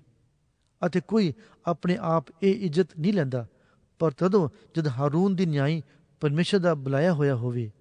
ਇਸੇ ਤਰ੍ਹਾਂ ਮਸੀਹ ਨੇ ਵੀ ਆਪਣੇ ਆਪ ਨੂੰ ਵਡਿਆਇਆ ਜੋ ਪ੍ਰਧਾਨ ਜਾਜਕ ਬਣੇ, ਸਗੋਂ ਉਸਨੇ ਜਿਨ ਉਹਨੂੰ ਆਖਿਆ, ਤੂੰ ਮੇਰਾ ਪੁੱਤਰ ਹੈ, ਮੈਂ ਅੱਜ ਤੈਨੂੰ ਜਨਮ ਦਵਾਇਆ ਹੈ। ਜਿਵੇਂ ਉਹ ਇੱਕ ਹੋਰ ਥਾਂ ਵਿੱਚ ਵੀ ਆਖਦਾ ਹੈ, ਤੂੰ ਮਲਕੀ ਸਦਕ ਦੀ ਪਦਵੀ ਦੇ ਅਨੁਸਾਰ ਸਦਾ ਤੀਕ ਦਾ ਜਾਜਕ ਹੈ। ਉਹਨੇ ਦਿਨੀ ਜਦੋਂ ਦੇਹਧਾਰੀ ਹੋਈ ਸੀ, ਬਹੁਤ ਢਾਹਾਂ ਮਾਰ ਕੇ ਅਤੇ ਅੰਜੂ ਘੇਰ ਕੇ ਉਸ ਦੇ ਅੱਗੇ ਜਿਹੜਾ ਉਹਨੂੰ ਮੌਤ ਤੋਂ ਬਚਾ ਸਕਦਾ ਸੀ ਬੇਨਤੀਆਂ ਅਤੇ ਮਿੰਨਤਾਂ ਕੀਤੀਆਂ, ਅਤੇ ਪਰਮੇਸ਼ਰ ਦਾ ਭੈ ਰੱਖਣ ਦੇ ਕਾਰਨ ਉਹਦੀ ਸੁਣੀ ਗਈ। ਅਤੇ ਭਾਵੇਂ ਪੁੱਤਰ ਸੀ, ਪਰ ਜਿਹੜੇ ਉਹਨੇ ਦੁੱਖ ਭੋਗੇ ਉਹਨਾਂ ਤੋਂ ਆਗਿਆਕਾਰੀ ਸਿੱਖੀ, ਅਤੇ ਉਹ ਸਿੱਧ ਹੋ ਕੇ ਉਹਨਾਂ ਸਭਨਾਂ ਦੀ ਜਿਹੜੇ ਉਹਦੇ ਆਗਿਆਕਾਰ ਹਨ ਸਦਾ ਦੀ ਗਤੀ ਦਾ ਕਾਰਨ ਹੋਇਆ ਕਿ ਉਹ ਪਰਮੇਸ਼ਰ ਦੇ ਵੱਲੋਂ ਮਲਕੀ ਸਦਕ ਦੀ ਪਦਵੀ ਦੇ ਅਨੁਸਾਰ ਪ੍ਰਧਾਨ ਜਾਜਕ ਕਰਕੇ ਆਖਿਆ ਗਿਆ। ਉਹਦੇ ਵਿਖੇ ਅਸਾਂ ਬਹੁਤ ਕੁਝ ਆਖਣਾ ਹੈ ਜਿਹਦਾ ਅਰਥ ਕਰਨਾ ਔਖਾ ਹੈ, ਇਸ ਲਈ ਜੋ ਤੁਸੀਂ ਕੰਨਾਂ ਤੋਂ ਬੋਲੇ ਹੋ ਗਏ ਹੋ। ਕਿਉਂ ਜੋ ਚਿਰ ਹੋਣ ਕਰਕੇ ਤੁਹਾਨੂੰ ਉਪਦੇਸ਼ਕ ਹੋਣਾ ਚਾਹੀਦਾ ਸੀ, ਪਰ ਤੁਹਾਨੂੰ ਲੋੜ ਹੈ ਭਈ ਕੋਈ ਤੁਹਾਨੂੰ ਪਰਮੇਸ਼ਰ ਦੀ ਬਾਣੀ ਦੇ ਮੂਲ ਮੰਤਰਾਂ ਦਾ ਮੁੱਢ ਫੇਰ ਸਿਖਾਵੇ। ਅਤੇ ਤੁਸੀਂ ਅਜਿਹੇ ਬਣ ਗਏ ਹੋ ਜੋ ਤੁਹਾਨੂੰ ਅੰਨ ਦੀ ਨਹੀਂ ਸਗੋਂ ਦੁੱਧ ਦੀ ਲੋੜ ਪਈ ਹੋਈ ਹੈ। ਹਰੇਕ ਜਿਹੜਾ ਦੁੱਧ ਹੀ ਵਰਤਦਾ ਹੈ ਉਹ ਧਰਮ ਦੇ ਵਚਨ ਤੋਂ ਅਣਜਾਣ ਹੈ, ਇਸ ਲਈ ਕਿ ਨਿਆਣਾ ਹੈ, ਪਰ ਅੰਨ ਸਿਆਣਾ ਲਈ ਹੈ, ਜਿਨ੍ਹਾਂ ਦੀਆਂ ਗਿਆਨੇਂਦਰੀਆਂ ਭਲੇ ਬੁਰੇ ਦੀ ਜਾਂਚ ਕਰਨ ਨੂੰ ਅਭਿਆਸ ਕਰਨ ਨਾਲ ਸਾਧੀਆਂ ਹੋਈਆਂ ਹਨ। ਇਬਰਾਨੀਆਂ ਨੂੰ ਅਧਿਆਇ 6। ਇਸ ਕਾਰਨ ਅਸੀਂ ਮਸੀਹ ਦੀ ਸਿੱਖਿਆ ਦੀਆਂ ਆਦਿ ਗੱਲਾਂ ਛੱਡ ਕੇ ਸਿਆਣਪੁਣੇ ਦੀ ਵੱਲ ਅਗਾਂਹ ਵਧਦੇ ਜਾਈਏ ਅਤੇ ਮੁਰਦਿਆਂ ਕੰਮਾਂ ਤੋਂ ਤੌਬਾ ਕਰਨ ਦੀ ਨੀਂਹ ਮੁੜ ਕੇ ਨਾ ਧਰੀਏ, ਨਾਲੇ ਪਰਮੇਸ਼ਰ ਉੱਤੇ ਨਿਹਚਾ ਕਰਨ ਦੀ, ਇਸ਼ਨਾਨਾਂ ਦੀ ਸਿੱਖਿਆ ਦੀ, ਹੱਥ ਰੱਖਣ ਦੀ, ਮੁਰਦਿਆਂ ਦੇ ਜੀ ਉੱਠਣ ਦੀ ਅਤੇ ਸਦੀਪਕ ਨਿਆਂ ਦੀ। ਪਰਮੇਸ਼ਰ ਚਾਹੇ ਤਾਂ ਅਸੀਂ ਇਹੋ ਹੀ ਕਰਾਂਗੇ, ਕਿਉਂਕਿ ਉਹ ਜਿਹੜੇ ਇੱਕ ਵਾਰੀ ਉਜਾਲੇ ਕੀਤੇ ਗਏ ਅਤੇ ਸੁਰਗੀ ਦਾਨ ਦਾ ਸਵਾਦ ਚਖਿਆ ਅਤੇ ਪਵਿੱਤਰ ਆਤਮਾ ਵਿੱਚ ਸਾਂਝੀ ਹੋਏ ਅਤੇ ਪਰਮੇਸ਼ਰ ਦੇ ਸ਼ੁਭ ਵਚਨ ਅਤੇ ਆਉਣ ਵਾਲੇ ਯੁੱਗ ਦੀਆਂ ਸ਼ਕਤੀਆਂ ਦਾ ਸਵਾਦ ਚਖਿਆ ਅਤੇ ਮਗਰੋਂ ਬੇਮੁਖ ਹੋ ਗਏ, ਤਾਂ ਉਹਨਾਂ ਤੋਂ ਫਿਰ ਨਵੇਂ ਸਿਰੋਂ ਤੌਬਾ ਕਰਾਉਣੀ ਅਨਹੋਣੀ ਹੈ। ਇਸ ਲਈ ਜੋ ਉਹ ਪਰਮੇਸ਼ਰ ਦੇ ਪੁੱਤਰ ਨੂੰ ਆਪਣੇ ਵੱਲੋਂ ਦੂਜੀ ਵਾਰ ਸਲੀਬ ਉੱਤੇ ਚਾੜ੍ਹਦੇ ਅਤੇ ਸਰੀਹਨ ਬੇਪਤ ਕਰਦੇ ਹਨ, ਜਿਹੜੀ ਭੌਂ ਉਸ ਵਰਖਾ ਨੂੰ ਜੋ ਉਸ ਉੱਤੇ ਵਾਰ-ਵਾਰ ਪੈਂਦੀ ਹੈ ਪੀ ਗਈ, ਅਤੇ ਜਿਨ੍ਹਾਂ ਲਈ ਵਾਹੀ ਜਾਂਦੀ ਹੈ ਉਹਨਾਂ ਦੇ ਯੋਗ ਸਾਗਪਤ ਉਗਾਉਂਦੀ ਹੈ, ਉਹਨੂੰ ਪਰਮੇਸ਼ਰ ਤੋਂ ਵਰ ਮਿਲਦਾ ਹੈ। ਪਰ ਜੇ ਉਹ ਕੰਡਿਆਲੀਆਂ ਅਤੇ ਪਖੜੇ ਉਤਪਤ ਕਰੇ ਤਾਂ ਅਪਰਵਾਨ ਹੁੰਦੀ ਹੈ ਅਤੇ ਸਰਾਪੀ ਜਾਣ ਦੇ ਨੇੜੇ ਹੈ, ਜਿਹਦਾ ਅੰਤ ਭਸਮ ਕੀਤਾ ਜਾਣਾ ਹੈ। ਪਰ ਇਹ ਪਿਆਰਿਓ, ਭਾਵੇਂ ਅਸੀਂ ਇਹੋ ਆਖਦੇ ਹਾਂ, ਪਰ ਤੁਹਾਡੀ ਵੱਲੋਂ ਸਾਨੂੰ ਇਹਨਾਂ ਨਾਲੋਂ ਅੱਛੀਆਂ ਗੱਲਾਂ ਦੀ ਆਸ ਹੈ ਅਤੇ ਉਹਨਾਂ ਦੀ ਜੋ ਮੁਕਤੀ ਨਾਲ ਸੰਬੰਧ ਰੱਖਦੀਆਂ ਹਨ। ਕਿਉਂ ਜੋ ਪਰਮੇਸ਼ਰ ਕਨਈ ਨਹੀਂ ਜੋ ਤੁਹਾਡੇ ਕੰਮ ਨੂੰ ਅਤੇ ਉਸ ਪ੍ਰੇਮ ਨੂੰ ਭੁੱਲ ਜਾਵੇ ਜਿਹੜਾ ਤੁਸਾਂ ਉਹਦੇ ਨਾਮ ਨਾਲ ਵਿਖਾਇਆ, ਭਈ ਤੁਸਾਂ ਸੰਤਾਂ ਦੀ ਸੇਵਾ ਕੀਤੀ, ਨਾਲੇ ਕਰਦੇ ਵੀ ਹੋ। ਅਤੇ ਅਸੀਂ ਚਾਹੁੰਦੇ ਹਾਂ ਜੋ ਤੁਹਾਡੇ ਵਿੱਚੋਂ ਹਰੇਕ ਆਸ ਦੀ ਭਰਪੂਰੀ ਲਈ ਅੰਤ ਤੋੜੀ ਉਹ ਜਿਹਾ ਯਤਨ ਕਰੇ, ਤਾਂ ਜੋ ਤੁਸੀਂ ਆਲਸੀ ਨਾ ਹੋਵੋ, ਸਗੋਂ ਉਹਨਾਂ ਦੀ ਰੀਸ ਕਰੋ ਜਿਹੜੇ ਨਿਹਚਾ ਅਤੇ ਧੀਰਜ ਦੇ ਰਾਹੀਂ ਵਾਅਦਿਆਂ ਦੇ ਅਧਿਕਾਰੀ ਹੁੰਦੇ ਹਨ। ਜਦੋਂ ਪਰਮੇਸ਼ਰ ਨੇ ਅਬਰਾਹਮ ਨੂੰ ਬਚਨ ਦਿੱਤਾ ਤਾਂ ਇਸ ਕਰਕੇ ਜੋ ਆਪਣੇ ਨਾਲੋਂ ਵੱਡਾ ਕੋਈ ਨਾ ਵੇਖਿਆ ਜਿਹਦੀ ਉਹ ਸਹੁੰ ਖਾਂਦਾ, ਉਹਨੇ ਆਪਣੀ ਹੀ ਸਹੁੰ ਖਾ ਕੇ ਆਖਿਆ ਭਈ ਮੈਂ ਤੈਨੂੰ ਬਰਕਤਾਂ ਦੇ ਬਰਕਤਾਂ ਦਿਆਂਗਾ ਅਤੇ ਤੇਰਾ ਵਾਅਦੇ ਤੇ ਵਾਅਦਾ ਕਰਾਂਗਾ। ਇਸੇ ਤਰ੍ਹਾਂ ਉਹਨੇ ਧੀਰਜ ਕਰਕੇ ਉਸ ਦਿੱਤੇ ਹੋਏ ਬਚਨ ਨੂੰ ਪ੍ਰਾਪਤ ਕੀਤਾ। ਮਨੁੱਖ ਤਾਂ ਆਪਣੇ ਨਾਲੋਂ ਕਿਸੇ ਵੱਡੀ ਦੀ ਸਹੁੰ ਖਾਂਦੇ ਹਨ ਅਤੇ ਉਹਨਾਂ ਦੇ ਹਰੇਕ ਝਗੜੇ ਵਿੱਚ ਸਬੂਤੀ ਲਈ ਸਹੁੰ ਖਾਣੀ ਬਸ ਹੈ। ਇਸ ਕਰਕੇ ਜਦੋਂ ਪਰਮੇਸ਼ਰ ਨੇ ਵਾਅਦੇ ਦੇ ਅਧਿਕਾਰੀਆਂ ਉੱਤੇ ਆਪਣੀ ਮਨਸ਼ਾ ਨੂੰ ਹੋਰ ਵੀ ਅਟਲ ਕਰਕੇ ਪ੍ਰਗਟ ਕਰਨਾ ਚਾਹਿਆ ਤਾਂ ਵਿਚਾਲੇ ਸਹੁੰ ਲਿਆਂਦੀ ਭਈ ਦੋ ਅਟਲ ਗੱਲਾਂ ਦੁਆਰਾ ਜਿਨ੍ਹਾਂ ਵਿੱਚ ਪਰਮੇਸ਼ਰ ਦਾ ਝੂਠ ਬੋਲਣਾ ਅਣਹੋਣਾ ਹੈ, ਸਾਨੂੰ ਪੱਕਾ ਦਿਲਾਸਾ ਮਿਲੇ, ਜਿਹੜੇ ਆਪਣੇ ਸਾਹਮਣੇ ਰੱਖੀ ਹੋਈ ਆਸਾਂ ਨੂੰ ਫੜ ਲੈਣ ਲਈ ਭੱਜ ਕੇ ਪਨਾਹ ਲੈਂਦੇ ਹਾਂ। ਅਤੇ ਉਹ ਆਸਾ ਮਾਨੋ ਸਾਡੀ ਜਾਨ ਦਾ ਲੰਗਰ ਹੈ ਜਿਹੜਾ ਅਚਲ ਅਤੇ ਸਥਿਰ ਹੈ ਅਤੇ ਉਸ ਥਾਂ ਵਿੱਚ ਪਹੁੰਚਦਾ ਹੈ ਜੋ ਪਰਦੇ ਦੇ ਅੰਦਰ ਹੈ, ਜਿੱਥੇ ਯਿਸੂ ਨੇ ਆਗੂ ਬਣ ਕੇ ਸਾਡੇ ਲਈ ਪ੍ਰਵੇਸ਼ ਕੀਤਾ, ਜਿਹੜਾ ਮਲਕੀਸਿਦਕ ਦੀ ਪਦਵੀ ਦੇ ਅਨੁਸਾਰ ਸਦਾ ਤੀਕ ਦਾ ਪ੍ਰਧਾਨ ਜਾਜਕ ਬਣਿਆ। ਇਬਰਾਨੀਆਂ ਨੂੰ ਅਧਿਆਇ 7। ਅਤੇ ਇਹ ਮਲਕੀਸਿਦਕ ਸਲੇਮ ਦਾ ਰਾਜਾ ਅਤੇ ਅਤ ਮਹਾਨ ਦਾ ਜਾਜਕ ਜਿਹੜਾ ਅਬਰਾਹਮ ਨੂੰ ਜਿਸ ਵੇਲੇ ਉਹ ਰਾਜਾ ਨੂੰ ਵੱਢ ਕੇ ਮੁੜਿਆ ਆਉਂਦਾ ਸੀ ਆ ਮਿਲਿਆ ਅਤੇ ਉਹਨੂੰ ਅਸੀਸ ਦਿੱਤੀ, ਜਿਹਨੂੰ ਅਬਰਾਹਮ ਨੇ ਸਭਨਾਂ ਵਸਤਾਂ ਦਾ ਦਸੌਂਦ ਵੀ ਦਿੱਤਾ। ਉਹ ਪਹਿਲਾਂ ਆਪਣੇ ਨਾਂ ਦੇ ਅਰਥ ਅਨੁਸਾਰ ਧਰਮ ਦਾ ਰਾਜਾ ਹੈ, ਫਿਰ ਸਲੇਮ ਦਾ ਰਾਜਾ ਵੀ ਅਰਥਾਤ ਸਲਾਮਤੀ ਦਾ ਰਾਜਾ, ਜਿਹਦਾ ਨਾ ਪਿਤਾ ਨਾ ਮਾਤਾ ਨਾ ਕੁਲਪਤਰੀ ਹੈ, ਜਿਹਦੇ ਨਾ ਦਿਨਾਂ ਦਾ ਨਾ ਆਦ ਦਾ ਨਾ ਜੀਵਨ ਦਾ ਅੰਤ ਹੈ, ਪਰੰਤੂ ਪਰਮੇਸ਼ਰ ਦੇ ਪੁੱਤਰ ਦੇ ਸਮਾਨ ਕੀਤਾ ਹੋਇਆ ਸਦਾ ਜਾਜਕ ਬਣ ਰਹਿੰਦਾ ਹੈ। ਹੁਣ ਧਿਆਨ ਕਰੋ ਭਈ ਇਹ ਕਿੱਡਾ ਮਹਾਤਮਾ ਸੀ, ਜਿਹਨੂੰ ਘਰਾਣੇ ਦੇ ਸਰਦਾਰ ਅਬਰਾਹਮ ਨੇ ਲੁੱਟ ਦੇ ਮਾਲ ਵਿੱਚੋਂ ਸਭ ਤੋਂ ਚੰਗੀਆਂ ਵਸਤਾਂ ਦਾ ਦਸੌਂਦ ਦਿੱਤਾ ਅਤੇ ਲੇਵੀ ਦੀ ਸੰਤਾਨ ਵਿੱਚੋਂ ਜਿਨ੍ਹਾਂ ਨੂੰ ਜਾਜਕਾਂ ਦੀ ਪਦਵੀ ਮਿਲੀ ਹੈ, ਉਹਨਾਂ ਨੂੰ ਉਸ ਪਰਜਾ ਤੋਂ ਅਰਥਾਤ ਆਪਣੇ ਭਰਾਵਾਂ ਤੋਂ, ਭਾਵੇਂ ਉਹ ਅਬਰਾਹਮ ਦੀ ਅੰਸ਼ ਵਿੱਚੋਂ ਹਨ, ਸ਼ਰ੍ਹਾ ਦੇ ਅਨੁਸਾਰ ਦਸੌਂਦ ਲੈਣ ਦਾ ਹੁਕਮ ਹੈ। ਪਰ ਜਿਹਦੀ ਕੁਲਪਤਰੀ ਉਹਨਾਂ ਨਾਲ ਨਹੀਂ ਸੀ ਰਲਦੀ, ਉਹਨੇ ਅਬਰਾਹਮ ਤੋਂ ਦਸੌਂਦ ਲਿਆ ਅਤੇ ਉਸ ਨੂੰ ਅਸੀਸ ਦਿੱਤੀ ਜਿਹਨੂੰ ਬਚਨ ਦਿੱਤੇ ਹੋਏ ਸਨ। ਪਰ ਕੋਈ ਸ਼ੱਕ ਨਹੀਂ ਭਈ ਛੋਟੇ ਨੂੰ ਵੱਡੇ ਤੋਂ ਅਸੀਸ ਮਿਲਦੀ ਹੈ। ਔਰ ਇੱਥੇ ਮਰਨ ਵਾਲੇ ਮਨੁੱਖ ਦਸੌਂਦ ਲੈਂਦੇ ਹਨ, ਪਰ ਉੱਥੇ ਉਹ ਲੈਂਦਾ ਹੈ ਜਿਹਦੇ ਵਿਖੇ ਇਹ ਸਾਖੀ ਦਿੱਤੀ ਜਾਂਦੀ ਹੈ ਭਈ ਉਹ ਜਿਉਂਦਾ ਹੈ। ਸੋ ਇਹ ਆਖ ਸਕਦੇ ਹਾਂ ਜੋ ਲੇਵੀ ਨੇ ਵੀ ਜਿਹੜਾ ਦਸੌਂਦ ਲੈਂਦਾ ਹੈ ਅਬਰਾਹਮ ਦੇ ਰਾਹੀਂ ਦਸੌਂਦ ਦਿੱਤਾ, ਕਿਉਂ ਜੋ ਉਹ ਅਜੇ ਆਪਣੇ ਪਿਓ ਦੀ ਦੇਹ ਵਿੱਚ ਸੀ ਜਿਸ ਵੇਲੇ ਮਲਕੀਸਿਦਕ ਉਹਨੂੰ ਆ ਮਿਲਿਆ। ਸੋ ਜੇ ਲੇਵੀ ਵਾਲੀ ਜਾਜਕਈ ਨਾਲ ਜਿਹਦੇ ਹੁੰਦਿਆਂ ਕੌਮਾਂ ਨੂੰ ਸ਼ਰ੍ਹਾ ਮਿਲੀ ਸੀ ਸੰਪੂਰਨਤਾਈ ਪ੍ਰਾਪਤ ਹੁੰਦੀ ਹੈ, ਤਾਂ ਫਿਰ ਕੀ ਲੋੜ ਸੀ ਜੋ ਮਲਕੀਸਿਦਕ ਦੀ ਪਦਵੀ ਦੇ ਅਨੁਸਾਰ ਕੋਈ ਹੋਰ ਜਾਜਕ ਉੱਠਦਾ ਅਤੇ ਹਾਰੂਨ ਦੀ ਪਦਵੀ ਦੇ ਅਨੁਸਾਰ ਨਾ ਗਿਣਿਆ ਜਾਂਦਾ, ਕਿਉਂਕਿ ਜਦੋਂ ਜਾਜਕਾਈ ਬਦਲੀ ਗਈ ਤਾਂ ਸ਼ਰ੍ਹਾ ਦਾ ਵੀ ਬਦਲਣਾ ਅਵੱਸ਼ ਹੈ। ਕਿਉਂਕਿ ਜਿਹਦੇ ਵਿਖੇ ਇਹ ਗੱਲਾਂ ਕਹੀਆਂ ਜਾਂਦੀਆਂ ਹਨ ਉਹ ਕਿਸੇ ਹੋਰ ਗੋਤ ਦਾ ਹੈ ਜਿਸ ਵਿੱਚ ਜਗਵੇਦੀ ਦੇ ਅੱਗੇ ਕਿਹਨੇ ਸੇਵਾ ਨਹੀਂ ਕੀਤੀ, ਕਿਉਂ ਜੋ ਇਹ ਪ੍ਰਗਟ ਹੈ ਭਈ ਸਾਡਾ ਪ੍ਰਭੂ ਯਹੂਦਾ ਵਿੱਚੋਂ ਨਿਕਲਿਆ, ਜਿਸ ਗੋਤ ਲਈ ਮੂਸਾ ਨੇ ਜਾਜਕਾਂ ਦੇ ਵਿਖੇ ਕੁਝ ਨਹੀਂ ਆਖਿਆ। ਅਤੇ ਜਦੋਂ ਮਲਕੀਸਿਦਕ ਦੇ ਸਮਾਨ ਇੱਕ ਹੋਰ ਜਾਜਕ ਉੱਠਿਆ ਹੈ ਜਿਹੜਾ ਸਰੀਰ ਦੇ ਸੰਬੰਧੀ ਹੁਕਮ ਦੇ ਅਨੁਸਾਰ ਨਹੀਂ ਪਰ ਅਵਨਾਸੀ ਜੀਵਨ ਦੀ ਸ਼ਕਤੀ ਦੇ ਅਨੁਸਾਰ ਬਣਿਆ ਹੈ, ਤਾਂ ਸਾਡਾ ਕਹਿਣਾ ਹੋਰ ਵੀ ਸਾਫ਼ ਹੁੰਦਾ ਹੈ, ਕਿਉਂ ਜੋ ਇਹ ਸਾਖੀ ਦਿੱਤੀ ਹੋਈ ਹੈ ਤੂੰ ਮਲਕੀਸਿਦਕ ਦੀ ਪਦਵੀ ਦੇ ਅਨੁਸਾਰ ਸਦਾ ਟਿਕਦਾ ਜਾਜਕ ਹੈ। ਅਗਲਾ ਹੁਕਮ ਨਤਾਣਾ ਅਤੇ ਨਿਸਫਲ ਹੋਣ ਕਰਕੇ ਰੱਦੀ ਹੋ ਜਾਂਦਾ ਹੈ, ਕਿਉਂਕਿ ਸ਼ਰ੍ਹਾ ਨੇ ਕੁਝ ਵੀ ਸੰਪੂਰਨ ਨਹੀਂ ਕੀਤਾ ਅਤੇ ਉਹਦੇ ਥਾਂ ਉਸ ਨਾਲੋਂ ਇੱਕ ਚੰਗੀ ਆਸਾ ਰੱਖੀ ਹੋਈ ਹੈ ਜਿਹਦੇ ਰਾਹੀਂ ਅਸੀਂ ਪਰਮੇਸ਼ਰ ਦੇ ਨੇੜੇ ਆਪੜਦੇ ਹਾਂ। ਅਤੇ ਇਹ ਬਿਨਾਂ ਸਹੁੰ ਖਾਦੇ ਨਾ ਬਣਿਆ, ਕਿਉਂ ਜੋ ਉਹ ਬਿਨਾਂ ਸਹੁੰ ਖਾਦੇ ਜਾਜਕ ਬਣੇ ਹਨ, ਪਰ ਇਹ ਸਹੁੰ ਖਾਣ ਵਾਲਾ ਉਸ ਤੋਂ ਬਣਿਆ ਜਿਨ ਉਸ ਨੂੰ ਆਖਿਆ ਪ੍ਰਭੂ ਨੇ ਸਹੁੰ ਖਾਧੀ ਅਤੇ ਉਹ ਨਹੀਂ ਬਦਲੇਗਾ, ਤੂੰ ਸਦਾ ਤੀਕ ਦਾ ਜਾਜਕ ਹੈ। ਸੋ ਯਿਸੂ ਇੱਕ ਹੋਰ ਵੀ ਉੱਤਮ ਨੇਮ ਦਾ ਜਾਮਨ ਬਣਿਆ।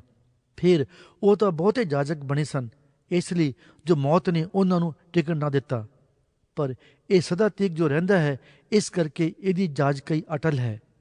ਇਸ ਲਈ ਉਹ ਉਹਨਾਂ ਦਾ ਜਿਹੜੇ ਉਹਦੇ ਰਾਹੀਂ ਪਰਮੇਸ਼ਰ ਦੇ ਕੋਲ ਆਉਂਦੇ ਹਨ ਪੂਰਾ ਨਿਸਤਾਰਾ ਕਰ ਸਕਦਾ ਹੈ, ਕਿਉਂ ਜੋ ਉਹ ਉਹਨਾਂ ਦੀ ਸਿਫਾਰਿਸ਼ ਕਰਨ ਨੂੰ ਸਦਾ ਜਿਉਂਦਾ ਹੈ। ਇਹੋ ਜਿਹਾ ਪ੍ਰਧਾਨ ਜਾਜਕ ਸਾਡੇ ਲਈ ਫੱਬਦਾ ਸੀ, ਜਿਹੜਾ ਪਵਿੱਤਰ, ਨਿਰਦੋਸ਼, ਨਿਰਮਲ, ਪਾਪੀਆਂ ਤੋਂ ਨਿਆਰਾ ਅਤੇ ਆਕਾਸ਼ਾਂ ਤੋਂ ਉੱਚਾ ਕੀਤਾ ਹੋਇਆ ਹੋਵੇ, ਜਿਹਨੂੰ ਉਹਨਾਂ ਪ੍ਰਧਾਨ ਜਾਜਕਾਂ ਵਾਂਗੂ ਲੋੜ ਨਹੀਂ ਪਈ ਪਹਿਲਾਂ ਆਪਣਿਆਂ ਅਤੇ ਫਿਰ ਪ੍ਰਜਾ ਦਿਆਂ ਪਾਪਾਂ ਲਈ ਬਲੀਦਾਨ ਨਿੱਤ ਚੜ੍ਹਾਇਆ ਕਰੇ, ਕਿਉਂ ਜੋ ਉਹ ਇੱਕੋ ਵਾਰ ਇਹ ਕਰ ਗੁਜ਼ਰਿਆ ਜਦੋਂ ਆਪਣੇ ਆਪ ਨੂੰ ਚੜ੍ਹਾ ਦਿੱਤਾ।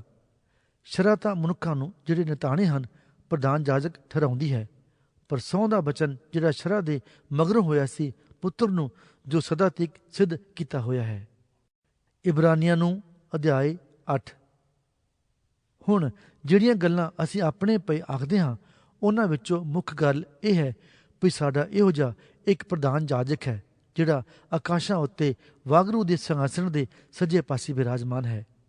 ਉਹ ਪਵਿੱਤਰ ਸਥਾਨ ਦਾ ਅਤੇ ਉਸ ਅਸਲ ਡੇਰੇ ਦਾ ਉਪਾਸਕ ਹੈ, ਜਿਹਨੂੰ ਮਨੁੱਖ ਨੇ ਨਹੀਂ ਸਗੋਂ ਪ੍ਰਭੂ ਨੇ ਗੱਢਿਆ। ਹਰ ਇੱਕ ਪ੍ਰਧਾਨ ਜਾਜਕ ਭੇਟਾਂ ਅਤੇ ਬਲੀਦਾਨ ਚੜਾਉਣ ਨੂੰ ਥਾਪਿਆ ਜਾਂਦਾ ਹੈ। ਇਸ ਕਾਰਨ ਲੋੜੀਦਾ ਸੀ ਭਈ ਇਹਦੇ ਕੋਲ ਵੀ ਚੜਾਉਣ ਨੂੰ ਕੁਝ ਹੋਵੇ। ਜੇ ਉਹ ਧਰਤੀ ਉੱਤੇ ਹੁੰਦਾ ਤਾਂ ਜਾਜਕ ਹੁੰਦਾ ਹੀ ਨਾ। ਇਸ ਲਈ ਜੋ ਸ਼ਰ੍ਹਾ ਦੇ ਅਨੁਸਾਰ ਭੇਟਾਂ ਚੜਾਉਣ ਵਾਲੇ ਤਾਂ ਹੁੰਦੇ ਹੀ ਹਨ, ਜਿਹੜੇ ਸੁਰਗੀ ਵਸਤਾਂ ਦੇ ਨਮੂਨੇ ਅਤੇ ਪਰਛਾਵੇਂ ਦੀ ਸੇਵਾ ਕਰਦੇ ਹਨ। ਜਿਵੇਂ ਮੂਸਾ ਨੂੰ ਪਰਮੇਸ਼ਰ ਵੱਲੋਂ ਹੁਕਮ ਮਿਲਿਆ ਜਾਂ ਡੇਰਾ ਬਣਾਉਣ ਲੱਗਾ ਕਿ ਵੇਖਣਾ, ਜਿਹੜਾ ਨਮੂਨਾ ਤੈਨੂੰ ਪਹਾੜ ਉੱਤੇ ਵਿਖਾਇਆ ਗਿਆ ਸੀ ਉਸੇ ਦੇ ਅਨੁਸਾਰ ਤੂੰ ਸਭ ਕੁਝ ਬਣਾਵੀਂ। ਪਰ ਹੁਣ ਜਿੰਨਾ ਕੁ ਉਹ ਅਗਲੇ ਨਾਲੋਂ ਇੱਕ ਉੱਤਮ ਨੇਮ ਦਾ ਵਿਚੋਲਾ ਹੋਇਆ, ਜਿਹੜਾ ਚੰਗੇ ਵਾਅਦਿਆਂ ਉੱਤੇ ਬੰਨਿਆ ਹੋਇਆ ਹੈ, ਉਨੀ ਹੀ ਉਹਨੂੰ ਚੰਗੀ ਸੇਵਕਾਈ ਮਿਲੀ।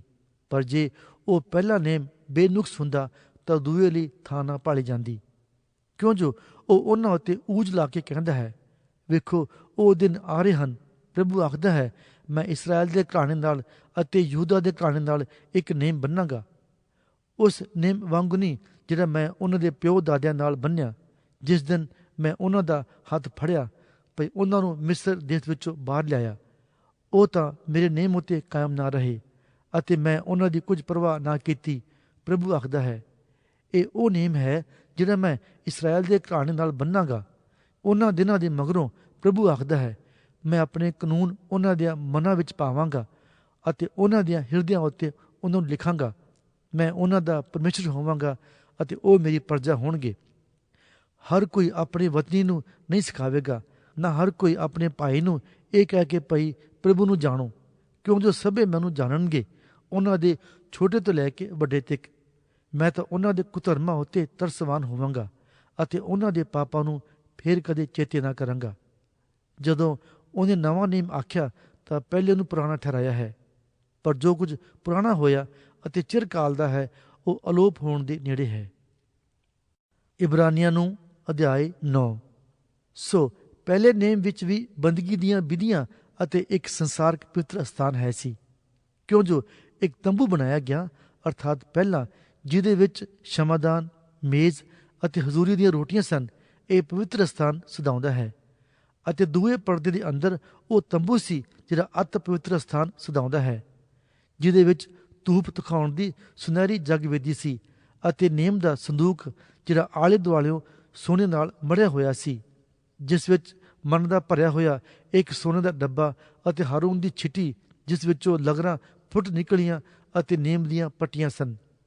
ਅਤੇ ਉਹਦੇ ਉੱਪਰ ਤੇਜ ਦੇ ਕਰੂਬੀ ਸਨ, ਜਿਨ੍ਹਾਂ ਪ੍ਰਾਸ਼ਚਿਤ ਦੀ ਥਾਂ ਉੱਤੇ ਛਾਇਆ ਕੀਤੀ ਹੋਈ ਸੀ, ਜਿਨ੍ਹਾਂ ਵਸਤਾਂ ਦੇ ਇੱਕ ਇੱਕ ਕਰਕੇ ਬਿਆਨ ਕਰਨ ਦਾ ਹੁਣ ਵੇੜਾ ਨਹੀਂ। ਸੋ ਜਾਂ ਇਹ ਵਸਤਾਂ ਇਉਂ ਤਿਆਰ ਕੀਤੀਆਂ ਗਈਆਂ ਤਾਂ ਪਹਿਲੇ ਤੰਬੂ ਦੇ ਅੰਦਰ ਜਾਜਕ ਨਿੱਤ ਜਾ ਕੇ ਸੇਵਾ ਦੇ ਕੰਮ ਪੂਰੇ ਕਰਦੇ ਸਨ, ਪਰ ਦੂਏ ਦੇ ਅੰਦਰ ਇਕੱਲਾ ਪ੍ਰਧਾਨ ਜਾਜਕ ਵਰੇ ਦਿਨਾਂ ਪਿੱਛੋਂ ਇੱਕ ਵਾਰੀ ਜਾਂਦਾ ਹੁੰਦਾ ਸੀ, ਪਰ ਲਹੂ ਬਿਨਾਂ ਨਹੀਂ, ਜਿਹਨੂੰ ਆਪਣੀਆਂ ਅਤੇ ਪ੍ਰਜਾ ਦੀਆਂ ਭੁੱਲ ਚੁੱਕਾਂ ਲਈ ਚੜਾਉਂਦਾ ਸੀ। ਇਸ ਤੋਂ ਪਵਿੱਤਰ ਆਤਮਾ ਇਹ ਦੱਸਦਾ ਸੀ ਭਈ ਪਵਿੱਤਰ ਸਥਾਨਾਂ ਦਾ ਰਾਹ ਅਜੇ ਖੁੱਲ੍ਹਾ ਨਹੀਂ ਸੀ ਹੋਇਆ, ਜਿੰਨਾ ਚਿਰ ਪਹਿਲਾ ਡੇਰਾ ਖਲੋਤਾ ਸੀ, ਜਿਹੜਾ ਇਸ ਵਰਤਮਾਨ ਸਮੇਂ ਲਈ ਇੱਕ ਦ੍ਰਿਸ਼ਟਾਂਤ ਹੈ, ਜਿਹਦੇ ਅਨੁਸਾਰ ਇਹੋ ਜਿਹੀਆਂ ਭੇਟਾਂ ਅਤੇ ਬਲੀਦਾਨ ਚੜਾਏ ਜਾਂਦੇ ਸਨ ਜੋ ਭਜਨ ਕਰਨ ਵਾਲੇ ਦੇ ਅੰਤਕਰਨ ਨੂੰ ਕਾਮਿਲ ਨਹੀਂ ਕਰ ਸਕਦੇ। ਇਹ ਖਾਣ ਪੀਣ ਅਤੇ ਭਾਂਤ ਭਾਂਤ ਦੇ ਇਸ਼ਨਾਨਾਂ ਸਣੇ ਨਿਰੀਆਂ ਸਰੀਰਕ ਵਿਧੀਆਂ ਹਨ, ਜਿਹੜੀਆਂ ਸੁਧਾਰਨ ਦੇ ਸਮੇਂ ਤੱਕ ਠਹਿਰਾਈਆਂ ਗਈਆਂ ਸਨ। ਪਰ ਜਾਂ ਮਸੀਹ ਆਉਣ ਵਾਲੀਆਂ ਉੱਤਮ ਵਸਤਾਂ ਦਾ ਪ੍ਰਧਾਨ ਜਾਜਕ ਹੋ ਕੇ ਆਇਆ ਤਾਂ ਪਹਿਲੇ ਨਾਲੋਂ ਉਸ ਵੱਡੇ ਅਤੇ ਪੂਰਨ ਡੇਰੇ ਦੇ ਰਾਹੀਂ, ਜੋ ਹੱਥਾਂ ਦਾ ਬਣਾਇਆ ਹੋਇਆ ਨਹੀਂ, ਅਰਥਾਤ ਇਸ ਸ੍ਰਿਸ਼ਟੀ ਦਾ ਨਹੀਂ ਹੈ। ਉਹ ਬੱਕਰਿਆਂ ਅਤੇ ਬੱਚਿਆਂ ਦੇ ਲਹੂ ਦੇ ਰਾਹੀਂ ਨਹੀਂ, ਸਗੋਂ ਆਪਣੇ ਹੀ ਲਹੂ ਦੇ ਰਾਹੀਂ ਪਵਿੱਤਰ ਸਥਾਨਾਂ ਦੇ ਅੰਦਰ ਸਦੀਪਕ ਨਿਸਤਾਰਾ ਕਮਾ ਕੇ ਇੱਕੋ ਵਾਰ ਅੰਦਰ ਗਿਆ। ਕਿਉਂਕਿ ਜੇ ਬੱਕਰਿਆਂ ਅਤੇ ਵੈੜਕਿਆਂ ਦਾ ਲਹੂ ਅਤੇ ਵੈੜ ਦੀ ਸੁਆਹ ਜਿਹੜੀ ਪ੍ਰਿਸ਼ਟਾਂ ਉੱਤੇ ਧੂੜੀ ਜਾਵੇ ਸਰੀਰ ਦੇ ਸ਼ੁੱਧ ਕਰਨ ਲਈ ਪਵਿੱਤਰ ਕਰਦੀ ਹੈ, ਤਾਂ ਕਿੰਨਾ ਹੀ ਵਧੀਕ ਮਸੀਹ ਦਾ ਲਹੂ, ਜਿਹਨੇ ਸਦੀਪਕ ਆਤਮਾ ਦੇ ਰਾਹੀਂ ਆਪਣੇ ਆਪ ਨੂੰ ਦੋਸ਼ ਰਹਿਤ ਪਰਮੇਸ਼ਰ ਦੇ ਅੱਗੇ ਚੜਾਇਆ ਅਤੇ ਅੰਤਕਰਨ ਨੂੰ ਮੁਰਦਿਆਂ ਕੰਮਾਂ ਤੋਂ ਸ਼ੁੱਧ ਕਰੇਗਾ, ਭਈ ਤੁਸੀਂ ਜਿਉਂਦੇ ਪਰਮੇਸ਼ਰ ਦੀ ਉਪਾਸਨਾ ਕਰੋ। ਇਸੇ ਕਾਰਨ ਉਹ ਨਵੇਂ ਨਿਯਮ ਦਾ ਵਿਚੋਲਾ ਹੈ, ਕਿਉਂਕਿ ਇੱਕ ਮੌਤ ਹੋਈ ਹੈ ਜਿਹੜੀ ਪਹਿਲੇ ਨਿਯਮ ਦੇ ਅਪਰਾਧਾਂ ਤੋਂ ਛਡਾਉਂਦੀ ਹੈ, ਭਈ ਉਹ ਜਿਹੜੇ ਸੱਦੇ ਹੋਏ ਹਨ ਸਦੀਪ ਕਾਲ ਦੇ ਵਿਰਸੇ ਦੇ ਵਾਅਦੇ ਨੂੰ ਪ੍ਰਾਪਤ ਕਰਨ। ਜਿੱਥੇ ਵਸੀਅਤ ਹੈ ਉੱਥੇ ਉਹਦੇ ਕਰਨ ਵਾਲੇ ਦੀ ਮੌਤ ਨੂੰ ਸਾਬਤ ਕਰਨਾ ਪੈਂਦਾ ਹੈ, ਕਿਉਂ ਜੋ ਵਸੀਅਤ ਤਾਂ ਹੀ ਪੱਕੀ ਹੁੰਦੀ ਹੈ ਜਦੋਂ ਮੌਤ ਹੋਈ ਹੋਵੇ, ਅਤੇ ਜਿੰਨਾ ਚਿਰ ਵਸੀਅਤ ਕਰਨ ਵਾਲਾ ਜਿਉਂਦਾ ਹੈ ਉਹ ਕਿਸੇ ਕੰਮ ਦੀ ਨਹੀਂ। ਇਸ ਕਰਕੇ ਪਹਿਲਾ ਨੇਮ ਵੀ ਲਹੂ ਬਿਨਾਂ ਨਹੀਂ ਕੀਤਾ ਗਿਆ, ਕਿਉਂਕਿ ਜਾਂ ਮੂਸਾ ਸ਼ਰਅ ਦੇ ਅਨੁਸਾਰ ਸਾਰੀ ਪ੍ਰਜਾ ਨੂੰ ਹਰੇਕ ਹੁਕਮ ਸੁਣਾ ਹਟਿਆ, ਤਾਂ ਵੱਛਿਆਂ ਅਤੇ ਬੱਕਰਿਆਂ ਦਾ ਲਹੂ ਪਾਣੀ ਅਤੇ ਕਿਰਮਚੀ ਉੱਨ ਅਤੇ ਜੂਫੇ ਨਾਲ ਲੈ ਕੇ ਉਸ ਪੁਸਤਕ ਅਤੇ ਸਾਰੇ ਲੋਕਾਂ ਉੱਤੇ ਛਿੜਕ ਕੇ ਆਖਿਆ, ਭਈ ਇਹ ਉਸ ਨੇਮ ਦਾ ਲਹੂ ਹੈ ਜਿਹਦਾ ਪਰਮੇਸ਼ਰ ਨੇ ਤੁਹਾਨੂੰ ਹੁਕਮ ਦਿੱਤਾ ਹੈ। ਅਤੇ ਇਸੇ ਤਰ੍ਹਾਂ ਉਹਨੇ ਤੰਬੂ ਉੱਤੇ ਅਤੇ ਸੇਵਕਾਈ ਦੀ ਸਾਰੀ ਸਮੱਗਰੀ ਉੱਤੇ ਲਹੂ ਛਿੜਕਿਆ। ਅਤੇ ਸ਼ਰਅ ਦੇ ਅਨੁਸਾਰ ਲਗਭਗ ਸਾਰੀਆਂ ਵਸਤਾਂ ਲਹੂ ਨਾਲ ਸ਼ੁੱਧ ਕੀਤੀਆਂ ਜਾਂਦੀਆਂ ਹਨ, ਅਤੇ ਬਿਨਾਂ ਲਹੂ ਵਹਾਏ ਮਾਫੀ ਨਹੀਂ ਹੁੰਦੀ। ਸੋ ਅਵਸ਼ ਸੀ ਭਈ ਸੁਰਗ ਵਿਚਲੀਆਂ ਵਸਤਾਂ ਦੇ ਨਮੂਨੇ ਇਹਨਾਂ ਨਾਲ, ਪਰ ਸੁਰਗੀ ਵਸਤਾਂ ਆਪ ਹੀ ਇਹਨਾਂ ਤੋਂ ਉੱਤਮ ਬਲਿਦਾਨਾਂ ਨਾਲ ਸ਼ੁੱਧ ਕੀਤੀਆਂ ਜਾਣ, ਕਿਉਂ ਜੋ ਮਸੀਹ ਹੱਥਾਂ ਦੇ ਬਣਾਏ ਹੋਏ ਪਵਿੱਤਰ ਸਥਾਨ ਵਿੱਚ ਜਿਹੜਾ ਅਸਲ ਦੀ ਨਕਲ ਹੈ ਨਹੀਂ ਗਿਆ, ਸਗੋਂ ਸੁਰਗ ਵਿੱਚ ਹੀ ਗਿਆ, ਭਈ ਹੁਣ ਸਾਡੇ ਲਈ ਪਰਮੇਸ਼ਰ ਦੇ ਸਨਮੁਖ ਪੇਸ਼ ਹੋਵੇ। ਅਤੇ ਇਹ ਨਹੀਂ ਭਈ ਉਹ ਆਪਣੇ ਆਪ ਨੂੰ ਵਾਰ-ਵਾਰ ਚੜਾਵੇ, ਜਿਵੇਂ ਪ੍ਰਧਾਨ ਜਾਜਕ ਪਵਿੱਤਰ ਸਥਾਨ ਦੇ ਅੰਦਰ ਵਰੇ ਦੇ ਵਰੇ ਦੂਜੇ ਦਾ ਲਹੂ ਲੈ ਕੇ ਜਾਂਦਾ ਹੁੰਦਾ ਸੀ। ਇਉਂ ਉਹਨੂੰ ਜਗਤ ਦੇ ਮੁੱਢੋਂ ਵਾਰ-ਵਾਰ ਦੁੱਖ ਭੋਗਣਾ ਪੈਂਦਾ, ਪਰ ਹੁਣ ਯੁੱਗਾਂ ਦੇ ਅੰਤ ਵਿੱਚ ਉਹ ਇੱਕੋ ਵਾਰ ਪ੍ਰਗਟ ਹੋਇਆ, ਭਈ ਆਪਣੇ ਆਪ ਦੇ ਬਲੀਦਾਨ ਕਰਨ ਨਾਲ ਪਾਪ ਨੂੰ ਦੂਰ ਕਰੇ। ਅਤੇ ਜਿਵੇਂ ਮਨੁੱਖਾਂ ਲਈ ਇੱਕ ਵਾਰ ਮਰਨਾ ਠਹਿਰਾਇਆ ਹੋਇਆ ਹੈ ਅਤੇ ਉਹਦੇ ਪਿੱਛੋਂ ਨਿਆਂ ਹੁੰਦਾ ਹੈ, ਤਿਵੇਂ ਮਸੀਹ ਵੀ ਬਾਲਿਆਂ ਦੇ ਪਾਪਾਂ ਨੂੰ ਚੁੱਕਣ ਲਈ ਇੱਕੋ ਹੀ ਵਾਰ ਚੜਾਇਆ ਗਿਆ, ਅਤੇ ਉਹਨਾਂ ਉੱਤੇ ਜਿਹੜੇ ਉਹਨੂੰ ਉਡੀਕਦੇ ਹਨ ਪਾਪ ਦੇ ਕੰਮ ਤੋਂ ਅੱਡ ਹੋ ਕੇ ਮੁਕਤੀ ਲਈ ਦੂਈ ਵਾਰ ਪ੍ਰਗਟ ਹੋਵੇਗਾ। ਇਬਰਾਨੀਆਂ ਨੂੰ ਅਧਿਆਇ 10। ਸ਼ਰਅ ਜਿਹੜੀ ਆਉਣ ਵਾਲੀਆਂ ਚੰਗੀਆਂ ਵਸਤਾਂ ਦਾ ਪਰਛਾਵਾਂ ਹੀ ਹੈ, ਪਰ ਉਹਨਾਂ ਵਸਤਾਂ ਦਾ ਅਸਲੀ ਰੂਪ ਨਹੀਂ। ਕੋਲ ਆਉਣ ਵਾਲਿਆਂ ਨੂੰ ਜਿਹੜੇ ਵਰੇ ਦੇ ਵਰੇ ਸਦਾ ਇੱਕੋ ਪ੍ਰਕਾਰ ਦੇ ਬਲਿਦਾਨ ਚੜਾਉਂਦੇ ਹਨ ਕਦੇ ਕਾਮਿਲ ਨਹੀਂ ਕਰ ਸਕਦੀ ਹੈ। ਨਹੀਂ ਤਾਂ ਕੀ ਉਹਨਾਂ ਦਾ ਚੜਾਉਣਾ ਬੰਦ ਨਾ ਹੋ ਜਾਂਦਾ? ਇਸ ਕਾਰਨ ਕਿ ਜੇ ਉਹ ਇੱਕ ਵਾਰੀ ਸ਼ੁੱਧ ਹੋ ਜਾਂਦੇ ਤਾਂ ਉਹਨਾਂ ਨੂੰ ਪਾਪਾਂ ਦਾ ਖਿਆਲ ਹੀ ਨਾ ਹੁੰਦਾ। ਪਰ ਇਹਨਾਂ ਬਲਿਦਾਨਾਂ ਤੋਂ ਵਰੇ ਦੇ ਵਰੇ ਪਾਪ ਚੇਤੇ ਆਉਂਦੇ ਹਨ, ਕਿਉਂ ਜੋ ਅਨਹੋਣਾ ਹੈ ਭਈ ਵੈੜਕਿਆਂ ਅਤੇ ਬੱਕਰਿਆਂ ਦਾ ਲਹੂ ਪਾਪਾਂ ਨੂੰ ਲੈ ਜਾਵੇ। ਇਸ ਲਈ ਉਹ ਸੰਸਾਰ ਵਿੱਚ ਆਉਂਦਾ ਹੋਇਆ ਆਖਦਾ ਹੈ, ਬਲਿਦਾਨ ਔਰ ਭੇਟ ਨੂੰ ਨਹੀਂ ਚਾਹਿਆ, ਪਰ ਮੇਰੇ ਲਈ ਦੇਹ ਤਿਆਰ ਕੀਤੀ। ਹੋਮ ਬਲੀ ਔਰ ਪਾਪ ਬਲੀ ਤੋਂ ਤੂੰ ਪ੍ਰਸੰਨ ਨਹੀਂ ਹੁੰਦਾ। ਤਦ ਮੈਂ ਆਖਿਆ, ਵੇਖ ਮੈਂ ਆਇਆ ਹਾਂ, ਹੇ ਪਰਮੇਸ਼ਰ, ਭਈ ਤੇਰੀ ਇੱਛਾ ਨੂੰ ਪੂਰੀਆਂ ਕਰਾਂ, ਜਿਵੇਂ ਪੁਸਤਕ ਦੀ ਪੱਤਰੀ ਵਿੱਚ ਮੇਰੇ ਵਿਖੇ ਲਿਖਿਆ ਹੋਇਆ ਹੈ। ਉੱਪਰ ਜੋ ਕਹਿੰਦਾ ਹੈ, ਭਈ ਤੈਂ ਬਲਿਦਾਨਾਂ, ਭੇਟਾਂ, ਹੋਮ ਬਲੀਆਂ ਔਰ ਪਾਪ ਬਲੀਆਂ ਨੂੰ ਨਾ ਚਾਹਿਆ, ਨਾ ਉਹਨਾਂ ਤੋਂ ਪ੍ਰਸੰਨ ਹੋਇਆ, ਪਰ ਇਹ ਸ਼ਰਅ ਦੇ ਅਨੁਸਾਰ ਚੜਾਏ ਜਾਂਦੇ ਹਨ। ਤਦ ਉਹਨੇ ਆਖਿਆ, ਵੇਖ ਮੈਂ ਤੇਰੀ ਇੱਛਾ ਨੂੰ ਪੂਰੀਆਂ ਕਰਨ ਆਇਆ ਹਾਂ। ਉਹ ਪਹਿਲੇ ਨੂੰ ਹਟਾਉਂਦਾ ਹੈ ਭਈ ਦੂਏ ਨੂੰ ਕਾਇਮ ਕਰੇ, ਅਤੇ ਉਸੇ ਇੱਛਾ ਕਰਕੇ ਅਸੀਂ ਮਸੀਹ ਯਿਸੂ ਦੀ ਦੇਹੀ ਦੇ ਇੱਕੋ ਵਾਰ ਚੜਾਏ ਜਾਣ ਦੇ ਰਾਹੀਂ ਪਵਿੱਤਰ ਕੀਤੇ ਗਏ ਹਾਂ। ਅਤੇ ਹਰੇਕ ਜਾਜਕ ਨਿਤ ਖੜਾ ਹੋ ਕੇ ਉਪਾਸਨਾ ਕਰਦਾ ਹੈ ਅਤੇ ਇੱਕੋ ਪ੍ਰਕਾਰ ਦੇ ਬਲਿਦਾਨ ਜਿਹੜੇ ਪਾਪਾਂ ਨੂੰ ਕਦੇ ਲੈ ਜਾ ਨਹੀਂ ਸਕਦੇ ਵਾਰ-ਵਾਰ ਚੜਾਉਂਦਾ ਹੈ। ਪਰ ਇਹ ਪਾਪਾਂ ਦੇ ਬਦਲੇ ਇੱਕੋ ਬਲਿਦਾਨ ਸਦਾ ਲਈ ਚੜਾ ਕੇ ਪਰਮੇਸ਼ਰ ਦੇ ਸੱਜੇ ਪਾਸੇ ਬਿਰਾਜਮਾਨ ਹੋਇਆ, ਅਤੇ ਇਦੋਂ ਅੱਗੇ ਉਡੀਕ ਕਰਦਾ ਹੈ ਜੋ ਉਹਦੇ ਵੈਰੀ ਉਹਦੇ ਪੈਰ ਰੱਖਣ ਦੀ ਚੌਂਕੀ ਕੀਤੇ ਜਾਣ, ਕਿਉਂ ਜੋ ਉਹਨੇ ਇੱਕੋ ਭੇਟ ਨਾਲ ਉਹਨਾਂ ਨੂੰ ਜਿਹੜੇ ਪਵਿੱਤਰ ਕੀਤੇ ਜਾਂਦੇ ਹਨ ਸਦਾ ਲਈ ਸੰਪੂਰਨ ਕੀਤਾ। ਅਤੇ ਪਵਿੱਤਰ ਆਤਮਾ ਵੀ ਸਾਨੂੰ ਸਾਖੀ ਦਿੰਦਾ ਹੈ, ਕਿਉਂ ਜੋ ਇਹਦੇ ਮਗਰੋਂ ਜਦ ਆਖਿਆ ਸੀ, ਇਹ ਉਹ ਨੇਮ ਹੈ ਜਿਹੜਾ ਮੈਂ ਉਹਨਾਂ ਨਾਲ ਬੰਨਾਂਗਾ। ਉਹਨਾਂ ਦਿਨਾਂ ਦੇ ਮਗਰੋਂ ਪ੍ਰਭੂ ਆਖਦਾ ਹੈ, ਮੈਂ ਆਪਣੇ ਕਾਨੂੰਨ ਉਹਨਾਂ ਦੀਆਂ ਹਿਰਦਿਆਂ ਉੱਤੇ ਪਾਵਾਂਗਾ ਅਤੇ ਉਹਨਾਂ ਦੇ ਮਨਾਂ ਉੱਤੇ ਉਹਨਾਂ ਨੂੰ ਲਿਖਾਂਗਾ, ਅਤੇ ਉਹਨਾਂ ਦੇ ਪਾਪਾਂ ਨੂੰ ਅਤੇ ਉਹਨਾਂ ਦੀਆਂ ਬਦਕਾਰੀਆਂ ਨੂੰ ਫੇਰ ਕਦੇ ਚੇਤੇ ਨਾ ਕਰਾਂਗਾ। ਸੋ ਜਿੱਥੇ ਇਹਨਾਂ ਦੀ ਮਾਫੀ ਹੈ, ਉੱਥੇ ਪਾਪ ਲਈ ਫੇਰ ਭੇਟ ਨਹੀਂ ਚੜਾਈ ਜਾਂਦੀ। ਉਪਰੰਤ ਹੇ ਭਰਾਵੋ, ਜਦੋਂ ਸਾਨੂੰ ਯਿਸੂ ਦੇ ਲਹੂ ਦੇ ਕਾਰਨ ਪਵਿੱਤਰ ਅਸਥਾਨ ਦੇ ਅੰਦਰ ਜਾਣ ਦੀ ਦਲੇਰੀ ਹੈ, ਅਰਥਾਤ ਉਸ ਨਵੇਂ ਅਤੇ ਜਿਉਂਦੇ ਰਾਹ ਥੀ ਜਿਹੜਾ ਉਹਨੇ ਪੜ੍ਹਦੇ ਮਾਨੋ ਆਪਣੇ ਸਰੀਰ ਥਾਣੀ ਸਾਡੇ ਲਈ ਖੋਲ੍ਹਿਆ। ਅਤੇ ਜਦੋਂ ਸਾਡਾ ਇੱਕ ਮਹਾਜਾਜਕ ਹੈ ਜਿਹੜਾ ਪਰਮੇਸ਼ਰ ਦੇ ਘਰ ਦੇ ਉੱਤੇ ਹੈ, ਤਾਂ ਆਓ ਅਸੀਂ ਸੱਚੇ ਦਿਲ ਅਤੇ ਪੂਰੀ ਨਿਹਚਾ ਨਾਲ, ਜਦੋਂ ਸਾਡੇ ਦਿਲ ਅਸ਼ੁੱਧ ਅੰਤਕਰਨ ਤੋਂ ਛਿੜਕਾਉਣ ਨਾਲ ਸ਼ੁੱਧ ਹੋਏ ਅਤੇ ਸਾਡੀ ਦੇਹੀ ਸਾਫ਼ ਪਾਣੀ ਨਾਲ ਨੁਲਾਈ ਗਈ, ਨੇੜੇ ਜਾਈਏ। ਅਸੀਂ ਆਸ ਦੇ ਸੱਚੇ ਕਰਾਰ ਨੂੰ ਤਕੜਾਈ ਨਾਲ ਫੜੀ ਰੱਖੀਏ, ਕਿਉਂਕਿ ਜਿਹਨੇ ਵਾਅਦਾ ਕੀਤਾ ਹੈ ਉਹ ਵਫਾਦਾਰ ਹੈ। ਅਤੇ ਪ੍ਰੇਮ ਔਰ ਸ਼ੁਭ ਕਰਮਾਂ ਲਈ ਉਭਾਰਨ ਨੂੰ ਅਸੀਂ ਇੱਕ ਦੂਜੇ ਦਾ ਧਿਆਨ ਰੱਖੀਏ ਅਤੇ ਆਪਸ ਵਿੱਚ ਇਕੱਠੇ ਹੋਣ ਨੂੰ ਨਾ ਛੱਡੀਏ, ਜਿਵੇਂ ਕਈਆਂ ਦਾ ਦਸਤੂਰ ਹੈ, ਸਗੋਂ ਇੱਕ ਦੂਜੇ ਨੂੰ ਉਪਦੇਸ਼ ਕਰੀਏ। ਅਤੇ ਉਹ ਓਨਾ ਹੀ ਵਧੀਕ ਹੋਵੇ ਜਿੰਨਾ ਤੁਸੀਂ ਵੇਖਦੇ ਹੋ ਭਈ ਉਹ ਦਿਨ ਨੇੜੇ ਆਉਂਦਾ ਹੈ।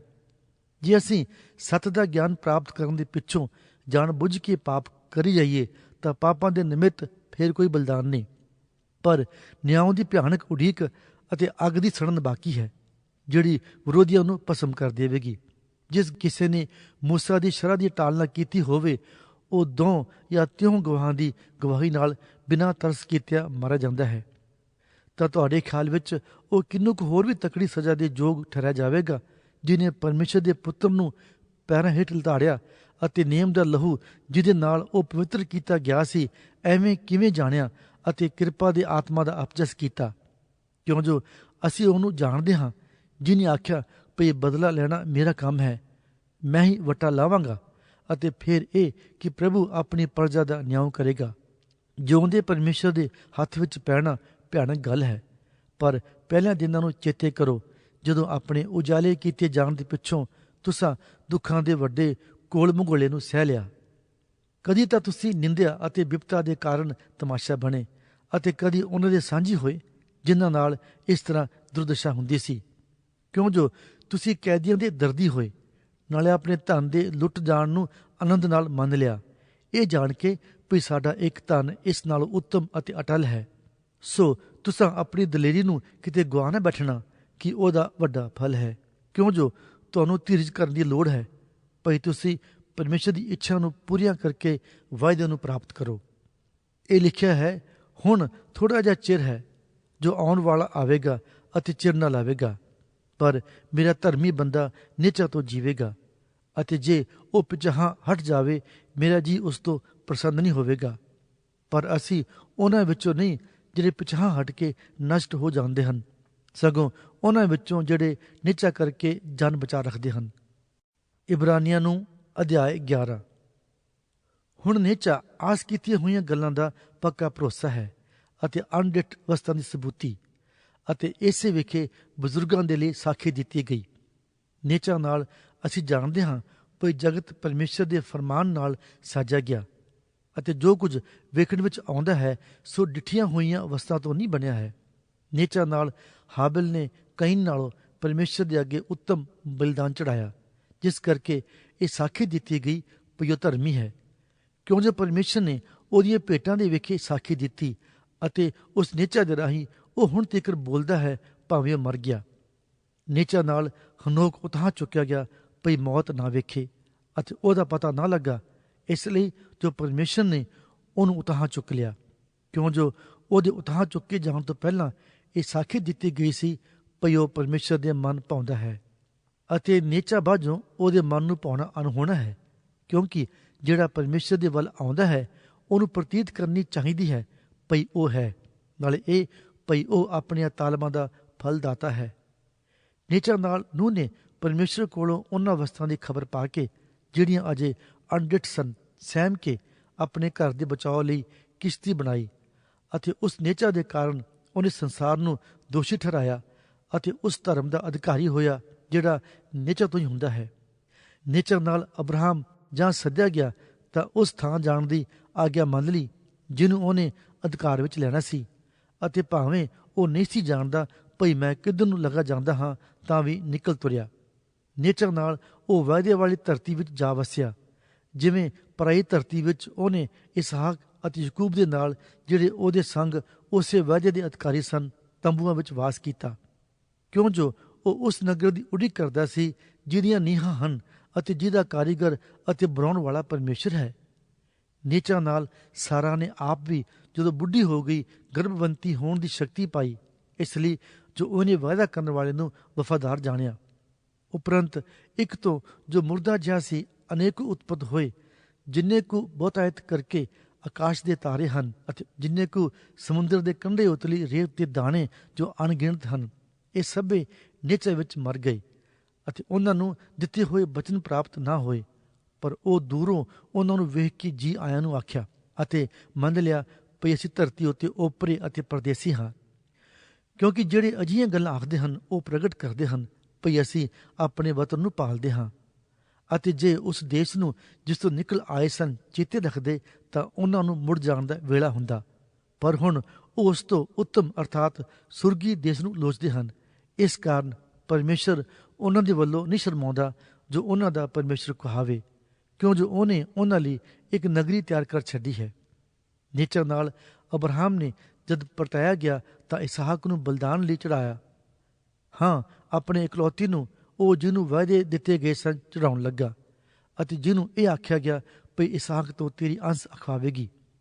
ਕਿਉਂ ਜੋ ਉਹਨੇ ਵਿਚਾਰ ਕੀਤਾ ਜੋ ਪਰਮੇਸ਼ਰ ਮੁਰਦਿਆਂ ਵਿੱਚੋਂ ਵੀ ਉਠਾਲਣ ਨੂੰ ਸਮਰਥ ਹੈ, ਜਿਨ੍ਹਾਂ ਵਿੱਚੋਂ ਉਹਨੇ ਮਾਨੋ ਉਹਨੂੰ ਪ੍ਰਾਪਤ ਵੀ ਕਰ ਲਿਆ। ਨੀਚਾਂ ਨਾਲ ਇਸਹਾਕ ਨੇ ਹੋਣ ਵਾਲੀਆਂ ਗੱਲਾਂ ਦੇ ਵਿਖੇ ਵੀ ਯਕੂਬ ਅਤੇ ਈਸਾ ਨੂੰ ਅਸੀਸ ਦਿੱਤੀ। ਨੀਚਾਂ ਨਾਲ ਯਕੂਬ ਨੇ ਮਰਨ ਲੱਗਿਆ ਯੂਸਫ ਦੇ ਪੁੱਤਰਾਂ ਨੂੰ ਇੱਕ ਇੱਕ ਕਰਕੇ ਅਸੀਸ ਦਿੱਤੀ ਅਤੇ ਆਪਣੀ ਲਾਠੀ ਦੇ ਸਿਰੇ ਉੱਤੇ ਮੱਥਾ ਟੇਕਿਆ। ਨੀਚਾਂ ਨਾਲ ਯੂਸਫ ਨੇ ਆਪਣੇ ਅੰਤਕਾਲ ਦੇ ਵੇਲੇ ਇਸਰਾਏਲੀਆਂ ਦੇ ਉੱਥੋਂ ਕੂਚ ਕਰਨ ਦੀ ਗੱਲ ਕੀਤੀ ਅਤੇ ਆਪਣੀਆਂ ਹੱਡੀਆਂ ਦੇ ਵਿਖੇ ਹੁਕਮ ਦਿੱਤਾ। ਨੀਚਾਂ ਨਾਲ ਜਾਂ ਮੂਸਾ ਜੰਮਿਆ ਤਾਂ ਉਹਦੇ ਮਾਪਿਆਂ ਨੇ ਉਹਨੂੰ 3 ਮਹੀਨਿਆਂ ਤੱਕ ਲੁਕਾ ਰੱਖਿਆ, ਕਿਉਂ ਜੋ ਉਹਨਾਂ ਵੇਖਿਆ ਭਈ ਬਾਲਕ ਸੋਹਣਾ ਹੈ ਅਤੇ ਉਹ ਪਾਤਸ਼ਾਹ ਦੇ ਫਰਮਾਨ ਤੋਂ ਨਾ ਡਰੇ। ਨੀਚਾਂ ਨਾਲ ਮੂਸਾ ਨੇ ਜਾਂ ਸਿਆਣਾ ਹੋਇਆ ਤਾਂ ਫਿਰੌਨ ਦੀ ਧੀ ਦਾ ਪੁੱਤਰ ਅਖਵਾਉਣ ਤੋਂ ਇਨਕਾਰ ਕੀਤਾ, ਕਿਉਂ ਜੋ ਉਹਨੇ ਪਾਪ ਦੇ ਭੋਗ ਵਿਲਾਸ ਨਾਲੋਂ ਜੋ ਥੋੜੇ ਚਿਰ ਲਈ ਹੈ ਪਰਮੇਸ਼ਰ ਦੀ ਪਰਜਾ ਨਾਲ ਜਬਰੀ ਚੱਲਣ ਨੂੰ ਬੜਾ ਪਸੰਦ ਕੀਤਾ। ਅਤੇ ਉਹਨੇ ਵਿਚਾਰ ਕੀਤਾ ਭਈ ਮਸੀਹ ਦੇ ਨਿਮਿਤ ਨਿੰਦਿਆ ਜਾਣਾ ਮਿਸਰ ਦੇ ਖਜ਼ਾਨੇ ਨਾਲੋਂ ਵੱਡਾ ਧਨ ਹੈ, ਕਿਉਂ ਜੋ ਫਲ ਵੱਲ ਉਹਦਾ ਧਿਆਨ ਸੀ। ਨੀਚਾਂ ਨਾਲ ਉਹਨੇ ਪਾਤਸ਼ਾਹ ਦੇ ਕ੍ਰੋਧ ਤੋਂ ਭੈ ਨਾ ਕਰਕੇ ਮਿਸਰ ਨੂੰ ਛੱਡ ਦਿੱਤਾ, ਕਿਉਂ ਜੋ ਉਹ ਅਲਖ ਨੂੰ ਜਾਣੀਦਾ ਲੱਖ ਕੇ ਤਕੜਾ ਰਿਹਾ। ਨੀਚਾਂ ਨਾਲ ਉਹਨੇ ਪਸਾਹ ਦੇ ਤਿਉਹਾਰ ਨੂੰ ਅਤੇ ਲਹੂ ਛਿੜਕਣ ਦੀ ਵਿਧੀ ਨੂੰ ਮੰਨਿਆ ਭਈ ਨਾ ਹੋਵੇ ਜੋ ਪਲੋਠਿਆਂ ਦਾ ਨਾਸ ਕਰਨ ਵਾਲਾ ਉਹਨਾਂ ਨੂੰ ਹੱਥ ਲਾਵੇ। ਨੀਚਾਂ ਨਾਲ ਉਹ ਲਾਲ ਸਮੁੰਦਰ ਦੇ ਵਿੱਚ ਵੀ ਜਿਵੇਂ ਸੁੱਕੀ ਜ਼ਮੀਨ ਉੱਤੋਂ ਦੀ ਪਾਰ ਲੰਘ ਗਏ, ਪਰ ਇਹਦਾ ਜਾਂ ਮਿਸਰੀਆਂ ਨੇ ਉਦਮ ਕੀਤਾ ਤਾਂ ਡੁੱਬ ਮੋਏ। ਨੀਚਾਂ ਨਾਲ ਯਰੀਹੋ ਦੀ ਸਫੀਲ ਜਾਂ 7 ਦਿਨਾਂ ਤੱਕ ਘੇਰੀ ਗਈ ਤਾਂ ਢਹਿ ਪਈ। ਨੀਚਾਂ ਨਾਲ ਰਹਾਬ ਬੇਸਵਾ ਬੇਪ੍ਰਤੀਤਾਂ ਦੇ ਸੰਗ ਨਾਸ ਨਾ ਹੋਈ, ਕਿਉਂ ਜੋ ਉਹਨੇ ਖੋਜੀਆਂ ਨੂੰ ਸੁਖ ਸਾਨ ਨਾਲ ਆਪਣੇ ਘਰ ਉਤਾਰਿਆ। ਹੁਣ ਮੈਂ ਹੋਰ ਕੀ ਆਖਾਂ, ਕਿਉਂ ਜੋ ਵੇਲ ਨਹੀਂ ਪਈ ਗਿਦੌਨ, ਬਾਰਕ, ਸਮਸੂਨ, ਯਿਫਤਾ, ਦਾਊਦ, ਸਮੂਏਲ ਅਤੇ ਨਬੀਆਂ ਦੀ ਵਾਰਤਾ ਕਰਾਂ, ਜਿਨ੍ਹਾਂ ਨੇ ਨੀਚਾਂ ਦੇ ਰਾਹੀਂ ਪਾਤਸ਼ਾਹੀਆਂ ਨੂੰ ਫਤਿਹ ਕੀਤਾ, ਧਰਮ ਦੇ ਕੰਮ ਕੀਤੇ, ਵਾਅਦਿਆਂ ਨੂੰ ਪ੍ਰਾਪਤ ਕੀਤਾ, ਬੱਬਰ ਸ਼ੇਰਾਂ ਦੇ ਮੂੰਹ ਬੰਦ ਕੀਤੇ, ਅੱਗ ਦੇ ਤਾਉ ਨੂੰ ਠੰਡਾ ਕੀਤਾ, ਤਲਵਾਰ ਦੀਆਂ ਧਾਰਾਂ ਤੋਂ ਬਚ ਨਿਕਲੇ। ਉਹ ਨਿਰਬਲਤਾਈ ਵਿੱਚ ਬਲੀ ਹੋਏ, ਯੁੱਧ ਵਿੱਚ ਸੂਰਮੇ ਬਣੇ, ਓਪਰਿਆਂ ਦੀਆਂ ਫੌਜਾਂ ਨੂੰ ਭਜਾ ਦਿੱਤਾ। ਤੀਵੀਆਂ ਨੇ ਆਪਣੇ ਮੁਰਦਿਆਂ ਨੂੰ ਫੇਰ ਜੀ ਉੱਠਿਆ ਹੋਇਆਂ ਨੂੰ ਲੱਭਿਆ। ਕਈ ਕੁ ਡਾਂਗਾਂ ਨਾਲ ਜਾਨੋਂ ਮਾਰੇ ਗਏ ਅਤੇ ਛੁਟਕਾਰਾ ਨਾ ਮੰਨਿਆ ਤਾਂ ਜੋ ਹੋਰ ਵੀ ਉੱਤਮ ਕਿਆਮਤ ਨੂੰ ਪ੍ਰਾਪਤ ਕਰਨ, ਅਤੇ ਕਈ ਕੁ ਠੱਠੇ ਵਿੱਚ ਉਡਾਏ ਜਾਣ ਅਤੇ ਕੋਰੜੇ ਖਾਣ, ਸਗੋਂ ਜਕੜੇ ਜਾਣ ਅਤੇ ਕੈਦ ਹੋਣ ਨਾਲ ਪਰਤਾਏ ਗਏ। ਉਹ ਪਥਰਾਓ ਕੀਤੇ ਗਏ, ਆਰਿਆਂ ਨਾਲ ਚੀਰੇ ਗਏ, ਪਰਤਾਏ ਗਏ, ਤਲਵਾਰਾਂ ਨਾਲ ਵੱਢੇ ਗਏ, ਕੰਗਾਲ ਅਤੇ ਦੁਖੀ ਹੋਏ ਅਤੇ ਜਬਰੀ ਚੱਲਦੇ ਹੋਏ ਭੇਡਾਂ ਅਤੇ ਬੱਕਰੀਆਂ ਦੀਆਂ ਖਲੜੀਆਂ ਪੈਨ ਮਾਰੇ ਫਿਰਦੇ ਰਹੇ। ਸੰਸਾਰ ਉਹਨਾਂ ਦੇ ਯੋਗ ਨਹੀਂ ਸੀ। ਉਹ ਉਜਾੜਾ ਅਤੇ ਪਹਾੜਾਂ ਉੱਤੇ, ਗੁਫਾ ਅਤੇ ਧਰਤੀ ਦੀਆਂ ਖੁੰਦਰਾਂ ਵਿੱਚ ਲੁਕਦੇ ਪਏ ਫਿਰੇ। ਅਤੇ ਇਹ ਸਭ ਭਾਵੇਂ ਉਹਨਾਂ ਲਈ ਉਹਨਾਂ ਦੀ ਨੇਚਾ ਦੇ ਕਾਰਨ ਸਾਖੀ ਦਿੱਤੀ ਗਈ ਤਾਂ ਵੀ ਵਾਅਦੇ ਨੂੰ ਪ੍ਰਾਪਤ ਨਾ ਹੋਏ, ਕਿਉਂ ਜੋ ਸਾਡੇ ਲਈ ਪਰਮੇਸ਼ਰ ਨੇ ਹੋਰ ਵੀ ਇੱਕ ਚੰਗੀ ਗੱਲ ਪਹਿਲਾਂ ਸੋਚ ਰੱਖੀ ਸੀ ਭਈ ਉਹ ਸਾਥੋਂ ਬਿਨਾਂ ਕਾਮਿਲ ਨਾ ਹੋਣ।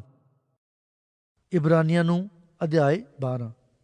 ਉਪਰੰਤ ਜਦੋਂ ਗਵਾਹਾਂ ਦੇ ਇੰਨੇ ਵੱਡੇ ਬੱਦਲ ਨੇ ਸਾਨੂੰ ਘੇਰਿਆ ਹੋਇਆ ਹੈ ਤਾਂ ਆਓ ਅਸੀਂ ਵੀ ਹਰ ਇੱਕ ਭਾਰ ਅਤੇ ਉਸ ਪਾਪ ਨੂੰ ਜਿਹੜਾ ਸਹਿਜ ਨਾਲ ਸਾਨੂੰ ਫਸਾ ਲੈਂਦਾ ਹੈ ਪਰੇ ਸੁੱਟ ਕੇ ਉਸ ਦੌੜ ਵਿੱਚ ਜੋ ਸਾਡੇ ਸਾਹਮਣੇ ਪਈ ਹੋਈ ਹੈ ਸਬਰ ਨਾਲ ਦੌੜੀਏ ਅਤੇ ਯਿਸੂ ਦੀ ਵੱਲ ਤੱਕਦੇ ਰਹੀਏ, ਜਿਹੜਾ ਨਿਹਚਾ ਦਾ ਕਰਤਾ ਅਤੇ ਸੰਪੂਰਨ ਕਰਨ ਵਾਲਾ ਹੈ, ਜਿਨੇ ਉਸ ਆਨੰਦ ਨਿਮਿਤ ਜੋ ਉਹਦੇ ਅੱਗੇ ਧਰਿਆ ਹੋਇਆ ਸੀ ਲਾਜ ਨੂੰ ਤੁੱਛ ਜਾਣ ਕੇ ਸਲੀਬ ਦਾ ਦੁੱਖ ਝੱਲਿਆ ਅਤੇ ਪਰਮੇਸ਼ਰ ਦੇ ਸਿੰਘਾਸਨ ਦੇ ਸੱਜੇ ਪਾਸੇ ਬਿਰਾਜਮਾਨ ਹੋਇਆ। ਤੁਸੀਂ ਉਹਨੂੰ ਸੋਚੋ ਜਿਨੇ ਆਪਣੇ ਉੱਤੇ ਪਾਪੀਆਂ ਦੀ ਐਡੀ ਲਾਗਬਾਜੀ ਸਹਿ ਲਈ ਪਈ ਨਾ ਹੋਵੇ ਜੋ ਤੁਸੀਂ ਅੱਕ ਕੇ ਆਪਣੇ ਜੀਵ ਵਿੱਚ ਢਿੱਲੇ ਪੈ ਜਾਓ। ਤੁਸਾਂ ਪਾਪ ਨਾਲ ਲੜਦੇ ਹੋਏ ਅਜੇ ਲਹੂ ਦੇ ਵਹਾਏ ਜਾਣ ਤੱਕ ਸਾਹਮਣਾ ਨਹੀਂ ਕੀਤਾ ਅਤੇ ਤੁਸੀਂ ਉਸ ਉਪਦੇਸ਼ ਨੂੰ ਭੁੱਲ ਗਏ ਹੋ ਜਿਸ ਤੋਂ ਤੁਹਾਨੂੰ ਪੁੱਤਰਾਂ ਵਾਂਗੂ ਸਮਝਾਈਦਾ ਹੈ। ਹੇ ਮੇਰੇ ਪੁੱਤਰ, ਤੂੰ ਪ੍ਰਭੂ ਦੀ ਤਾੜ ਨੂੰ ਤੁੱਛ ਨਾ ਜਾਣ ਅਤੇ ਜਾਂ ਉਹ ਤੈਨੂੰ ਝਿੜਕੇ ਤਾਂ ਅੱਕ ਨਾ ਜਾਈਂ, ਕਿਉਂ ਜੋ ਜਿਹਦੇ ਨਾਲ ਪਿਆਰ ਕਰਦਾ ਹੈ ਪ੍ਰਭੂ ਉਹਨੂੰ ਤਾੜਦਾ ਹੈ ਅਤੇ ਹਰੇਕ ਪੁੱਤਰ ਨੂੰ ਜਿਹਨੂੰ ਉਹ ਕਬੂਲ ਕਰਦਾ ਹੈ ਉਹ ਕੋਰੜੇ ਮਾਰਦਾ ਹੈ। ਤੁਸੀਂ ਸਹਾਰਾ ਜੋ ਕਰਦੇ ਹੋ ਇਹ ਤਾੜੇ ਜਾਣ ਦੇ ਨਿਮਿਤ ਹੈ। ਪਰਮੇਸ਼ਰ ਤੁਹਾਡੇ ਨਾਲ ਅਜਿਹਾ ਵਰਤਦਾ ਹੈ ਜਿਹਾ ਪੁੱਤਰਾਂ ਨਾਲ, ਕਿਉਂ ਜੋ ਉਹ ਕਿਹੜਾ ਪੁੱਤਰ ਹੈ ਜਿਹਨੂੰ ਪਿਓ ਨਹੀਂ ਤਾੜਦਾ। ਪਰ ਜੇ ਤੁਸੀਂ ਉਸ ਤਾੜਨਾ ਬਿਨਾਂ ਰਹੇ ਜਿਹਦੇ ਵਿੱਚ ਸਭੋ ਸਾਂਝੀ ਹੋਏ ਹਨ ਤਾਂ ਤੁਸੀਂ ਪੁੱਤਰ ਨਹੀਂ ਸਗੋਂ ਹਰਾਮਦੇ ਹੋ। ਫਿਰ ਸਾਡੇ ਸਰੀਰਕ ਪਿਓ ਸਨ ਜਿਹੜੇ ਤਾੜਨਾ ਕਰਦੇ ਸਨ ਅਤੇ ਅਸਾਂ ਉਹਨਾਂ ਦਾ ਆਦਰ ਕੀਤਾ, ਤਾਂ ਭਲਾ ਅਸੀਂ ਬਹੁਤ ਵਧੀਕ ਆਤਮਿਆਂ ਦੇ ਪਿਤਾ ਦੇ ਅਧੀਨ ਹੋਈਏ ਅਤੇ ਜੀਵੀਏ। ਉਹ ਤਾਂ ਥੋੜੇ ਦਿਨਾਂ ਦੇ ਲਈ ਆਪਣੀ ਸਮਝ ਦੇ ਅਨੁਸਾਰ ਤਾੜਨਾ ਕਰਦੇ ਸਨ, ਪਰ ਇਹ ਲਾਭ ਦੇ ਲਈ ਕਰਦਾ ਹੈ ਵੀ ਅਸੀਂ ਉਹਦੀ ਪਵਿੱਤਰਤਾਈ ਵਿੱਚ ਸਾਂਝੀ ਹੋਈਏ। ਸਾਰੀ ਤਾੜਨਾ ਤਾਂ ਉਸ ਵੇਲੇ ਆਨੰਦ ਦੀ ਨਹੀਂ ਸਗੋਂ ਸੋਗ ਦੀ ਗੱਲ ਸੁਝਦੀ ਹੈ, ਪਰ ਮਗਰੋਂ ਉਹ ਉਹਨਾਂ ਨੂੰ ਜਿਹੜੇ ਉਹਦੇ ਨਾਲ ਸਿਧਾਏ ਗਏ ਹਨ ਧਰਮ ਦਾ, ਸ਼ਾਂਤੀ ਦਾ ਇੱਕ ਫਲ ਦਿੰਦੀ ਹੈ। ਇਸ ਲਈ ਢਿੱਲਿਆਂ ਹੱਥਾਂ ਅਤੇ ਭਿੜਦਿਆਂ ਗੋਡਿਆਂ ਨੂੰ ਸਿੱਧਿਆ ਕਰੋ ਅਤੇ ਆਪਣੇ ਪੈਰਾਂ ਲਈ ਸਿੱਧੇ ਰਾਹ ਬਣਾਓ, ਪਰ ਜਿਹੜਾ ਲੰਘਾ ਹੋਵੇ ਉਹ ਜੋੜੋਂ ਨਾ ਉਖੜੇ ਸਗੋਂ ਚੰਗਾ ਹੋ ਜਾਵੇ। ਸਭਨਾਂ ਨਾਲ ਮੇਲ ਰੱਖਣ ਦਾ ਪਿੱਛਾ ਕਰੋ ਅਤੇ ਪਵਿੱਤਰਤਾਈ ਦਾ, ਜਿਹਦੇ ਬਿਨਾਂ ਕੋਈ ਪ੍ਰਭੂ ਨੂੰ ਨਾ ਵੇਖੇਗਾ। ਵੇਖਣਾ ਭਈ ਕੋਈ ਪਰਮੇਸ਼ਰ ਦੀ ਕਿਰਪਾ ਤੋਂ ਵਾਂਝਾ ਨਾ ਰਹੇ ਅਤੇ ਨਾ ਹੋਵੇ ਭਈ ਕੋਈ ਕੁੜੱਤਣ ਦੀ ਜੜ ਫੁੱਟ ਕੇ ਦੁੱਖ ਦੇਵੇ ਅਤੇ ਬਾਹਲੇ ਉਹਦੇ ਕਾਰਨ ਭ੍ਰਿਸ਼ਟ ਹੋ ਜਾਣ, ਅਤੇ ਨਾ ਹੋਵੇ ਭਈ ਕੋਈ ਹਰਾਮਕਾਰ ਅਥਵਾ ਏਸਾਊ ਵਾਂਗ ਕੁਧਰਮੀ ਹੋਵੇ ਜਿਹਨੇ ਇੱਕ ਡੰਗ ਦੇ ਖਾਣ ਪਿੱਛੇ ਆਪਣੇ ਜੇਠੇ ਹੋਣ ਦਾ ਹੱਕ ਵਿੱਚ ਸੁੱਟਿਆ। ਕਿਉਂ ਜੋ ਤੁਸੀਂ ਜਾਣਦੇ ਹੋ ਭਈ ਮਗਰੋਂ ਜਦ ਉਹਨੇ ਬਰਕਤ ਦਾ ਅਧਿਕਾਰੀ ਹੋਣਾ ਚਾਹਿਆ ਵੀ ਤਾਂ ਉਹ ਅਪਰਵਾਨ ਹੋਇਆ, ਇਸ ਲਈ ਜੋ ਉਹਨੂੰ ਤੌਬਾ ਕਰਨ ਦਾ ਮੌਕਾ ਨਾ ਮਿਲਿਆ, ਭਾਵੇਂ ਉਹਨੇ ਅੰਜੂ ਕੇਰ ਕੇ ਉਹਨੂੰ ਪਾਲਿਆ। ਤੁਸੀਂ ਤਾਂ ਉਸ ਪਹਾੜ ਦੇ ਕੋਲ ਨਹੀਂ ਆਏ ਹੋ ਜਿਹਨੂੰ ਹੱਥ ਲਾਇਆ ਜਾਵੇ, ਜਿਹੜਾ ਅੱਗ ਨਾਲ ਬਲ ਉੱਠਿਆ, ਨਾ ਕਾਲੇ ਬੋਲੇ, ਨਾ ਅੰਧੇਰੇ ਧੁੱਪ, ਨਾ ਝੱਖੜ ਝੋਲੇ, ਨਾ ਤੁਰੀ ਦੇ ਸ਼ਬਦ, ਨਾ ਗੱਲਾਂ ਦੀ ਆਵਾਜ਼ ਕੋਲ, ਜਿਹਦੇ ਸੁਣਨ ਵਾਲਿਆਂ ਨੇ ਅਰਦਾਸ ਕੀਤੀ ਭਈ ਹੋਰ ਬਚਨ ਸਾਨੂੰ ਨਾ ਆਖਿਆ ਜਾਵੇ, ਕਿਉਂ ਜੋ ਉਸ ਹੁਕਮ ਨੂੰ ਸਾਰ ਨਾ ਸਕੇ ਭਈ ਜੇ ਪਸ਼ੂ ਵੀ ਪਹਾੜ ਨਾਲ ਲੱਗੇ ਤਾਂ ਪਥਰਾਓ ਕੀਤਾ ਜਾਵੇ। ਅਤੇ ਉਹ ਜੋ ਦਿਸਿਆ ਸੋ ਅਜਿਹਾ ਭਿਆਨਕ ਸੀ ਜੋ ਮੂਸਾ ਨੇ ਆਖਿਆ ਭਈ ਮੈਂ ਬਹੁਤ ਹੀ ਡਰਦਾ ਹਾਂ ਅਤੇ ਥਰ-ਥਰ ਕੰਬਦਾ ਹਾਂ।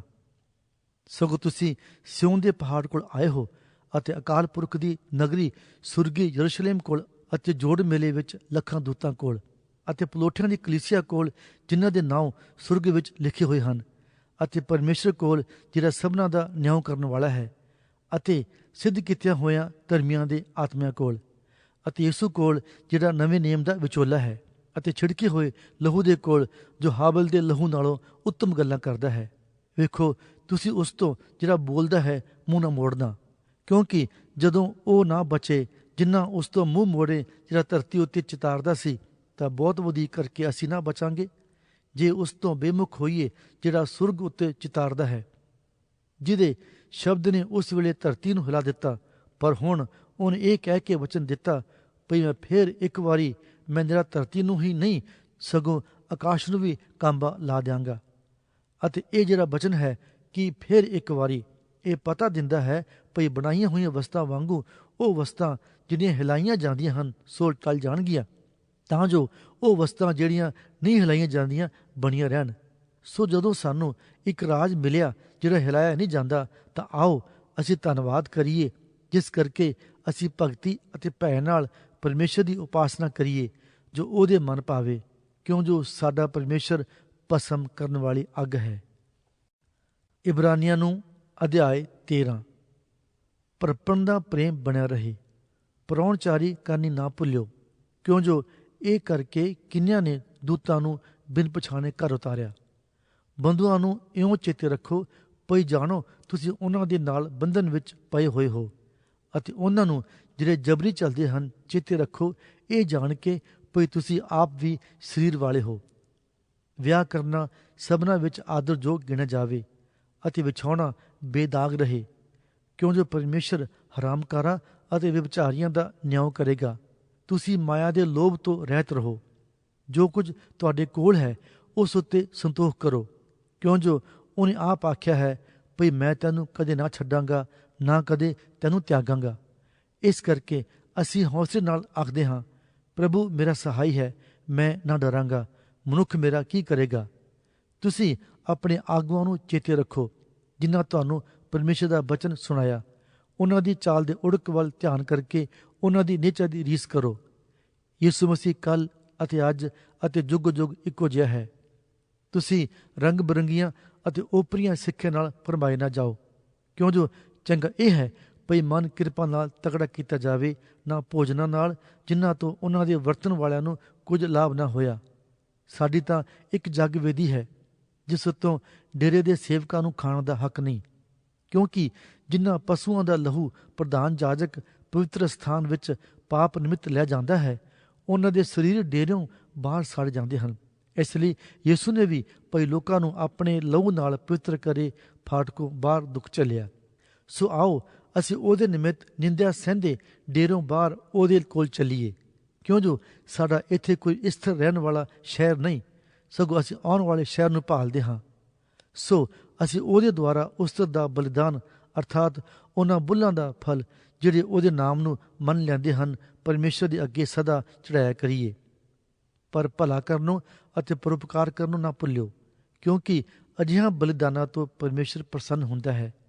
ਤੁਸੀਂ ਆਪਣੇ ਆਗੂਆਂ ਦੀ ਆਗਿਆਕਾਰੀ ਕਰੋ ਅਤੇ ਉਹਨਾਂ ਦੇ ਅਧੀਨ ਰਹੋ, ਕਿਉਂ ਜੋ ਉਹ ਉਹਨਾਂ ਵਾਂਗੂ ਜਿਨ੍ਹਾਂ ਲੇਖਾ ਦੇਣਾ ਹੈ ਤੁਹਾਡੀਆਂ ਜਾਨਾਂ ਦੇ ਨਿਮਿਤ ਜਾਗਦੇ ਰਹਿੰਦੇ ਹਨ, ਭਈ ਉਹ ਇਹ ਕੰਮ ਆਨੰਦ ਨਾਲ ਕਰਨ, ਨਾ ਹੋ ਕੇ ਭਰ ਕੇ, ਕਿਉਂ ਜੋ ਇਹ ਤੁਹਾਡੇ ਲਈ ਲਾਭਵੰਤ ਨਹੀਂ। ਸਾਡੇ ਲਈ ਪ੍ਰਾਰਥਨਾ ਕਰੋ, ਕਿਉਂ ਜੋ ਸਾਨੂੰ ਨਿਹਚਾ ਹੈ ਭਈ ਸਾਡਾ ਅੰਤਕਰਨ ਸ਼ੁੱਧ ਹੈ ਅਤੇ ਅਸੀਂ ਸਾਰੀਆਂ ਗੱਲਾਂ ਵਿੱਚ ਨੇਕੀ ਨਾਲ ਉਮਰ ਬਤੀਤ ਕਰਨਾ ਚਾਹੁੰਦੇ ਹਾਂ। ਅਤੇ ਮੈਂ ਹੋਰ ਵੀ ਮਿਹਨਤ ਨਾਲ ਬੇਨਤੀ ਕਰਦਾ ਹਾਂ ਭਈ ਤੁਸੀਂ ਇਹ ਕਰੋ ਤਾਂ ਜੋ ਮੈਂ ਤੁਹਾਡੇ ਕੋਲ ਮੁੜ ਛੇਤੀ ਪਹੁੰਚਾਇਆ ਜਾਵਾਂ। ਹੁਣ ਸ਼ਾਂਤੀ ਦਾਤਾ ਪਰਮੇਸ਼ਰ, ਜਿਹੜਾ ਭੇਡਾਂ ਦੇ ਵੱਡੇ ਅਯਾਲੀ ਅਰਥਾਤ ਸਾਡੇ ਪ੍ਰਭੂ ਯਿਸੂ ਮਸੀਹ ਨੂੰ ਸਦੀਬਕ ਨੇਮ ਦੇ ਲਹੂ ਨਾਲ ਮੁਰਦਿਆਂ ਵਿੱਚੋਂ ਉਠਾ ਲਿਆਇਆ, ਤੁਹਾਨੂੰ ਹਰੇਕ ਭਲੇ ਕੰਮ ਕਰਨ ਵਿੱਚ ਸੰਪੂਰਨ ਕਰੇ, ਭਈ ਤੁਸੀਂ ਉਹਦੀ ਇੱਛਾ ਨੂੰ ਪੂਰੀਆਂ ਕਰੋ ਅਤੇ ਜੋ ਕੁਝ ਉਹਨੂੰ ਭਾਉਂਦਾ ਹੈ ਉਹ ਸਾਡੇ ਵਿੱਚ ਯਿਸੂ ਮਸੀਹ ਦੇ ਰਾਹੀਂ ਕਰੇ, ਜਿਹਦੀ ਵਡਾਈ ਜੁਗ ਜੁਗ ਹੋਵੇ। ਆਮੀਨ। ਹੇ ਭਰਾਵੋ, ਮੈਂ ਤੁਹਾਡੇ ਅੱਗੇ ਬੇਨਤੀ ਕਰਦਾ ਹਾਂ ਭਈ ਤੁਸੀਂ ਇਸ ਉਪਦੇਸ਼ ਦੇ ਬਚਨ ਨੂੰ ਸਹਿ ਲਵੋ, ਕਿਉਂ ਜੋ ਮੈਂ ਥੋੜ੍ਹੇ ਜਿਹੇ ਵਿੱਚ ਤੁਹਾਨੂੰ ਲਿਖ ਭੇਜਿਆ ਹੈ। ਤੁਹਾਨੂੰ ਮਾਲੂਮ ਹੋਵੇ ਭਈ ਸਾਡਾ ਭਰਾ ਤਿਮੋਥੀਅਸ ਕੈਦੋਂ ਛੁੱਟ ਗਿਆ। ਜੇ ਉਹ ਛੇਤੀ ਆਇਆ ਤਾਂ ਮੈਂ ਉਹਦੇ ਨਾਲ ਆਣ ਕੇ ਤੁਹਾਡਾ ਦਰਸ਼ਨ ਕਰਾਂਗਾ। ਆਪਣੇ ਸਾਰੇ ਆਗੂਆਂ ਨੂੰ ਨਾਲੇ ਸਾਰੇ ਸੰਤਾਂ ਨੂੰ ਸੁੱਖ ਸਾਂਦ ਆਖੋ। ਜਿਹੜੇ ਇਤਾਲੀਆ ਦੇ ਹਨ ਉਹ ਤੁਹਾਡੀ ਸੁੱਖ ਸਾਂਦ ਪੁੱਛਦੇ ਹਨ। ਤੁਸਾਂ ਸਭਨਾਂ ਉੱਤੇ ਕਿਰਪਾ ਹੁੰਦੀ ਰਹੇ। ਆਮੀਨ।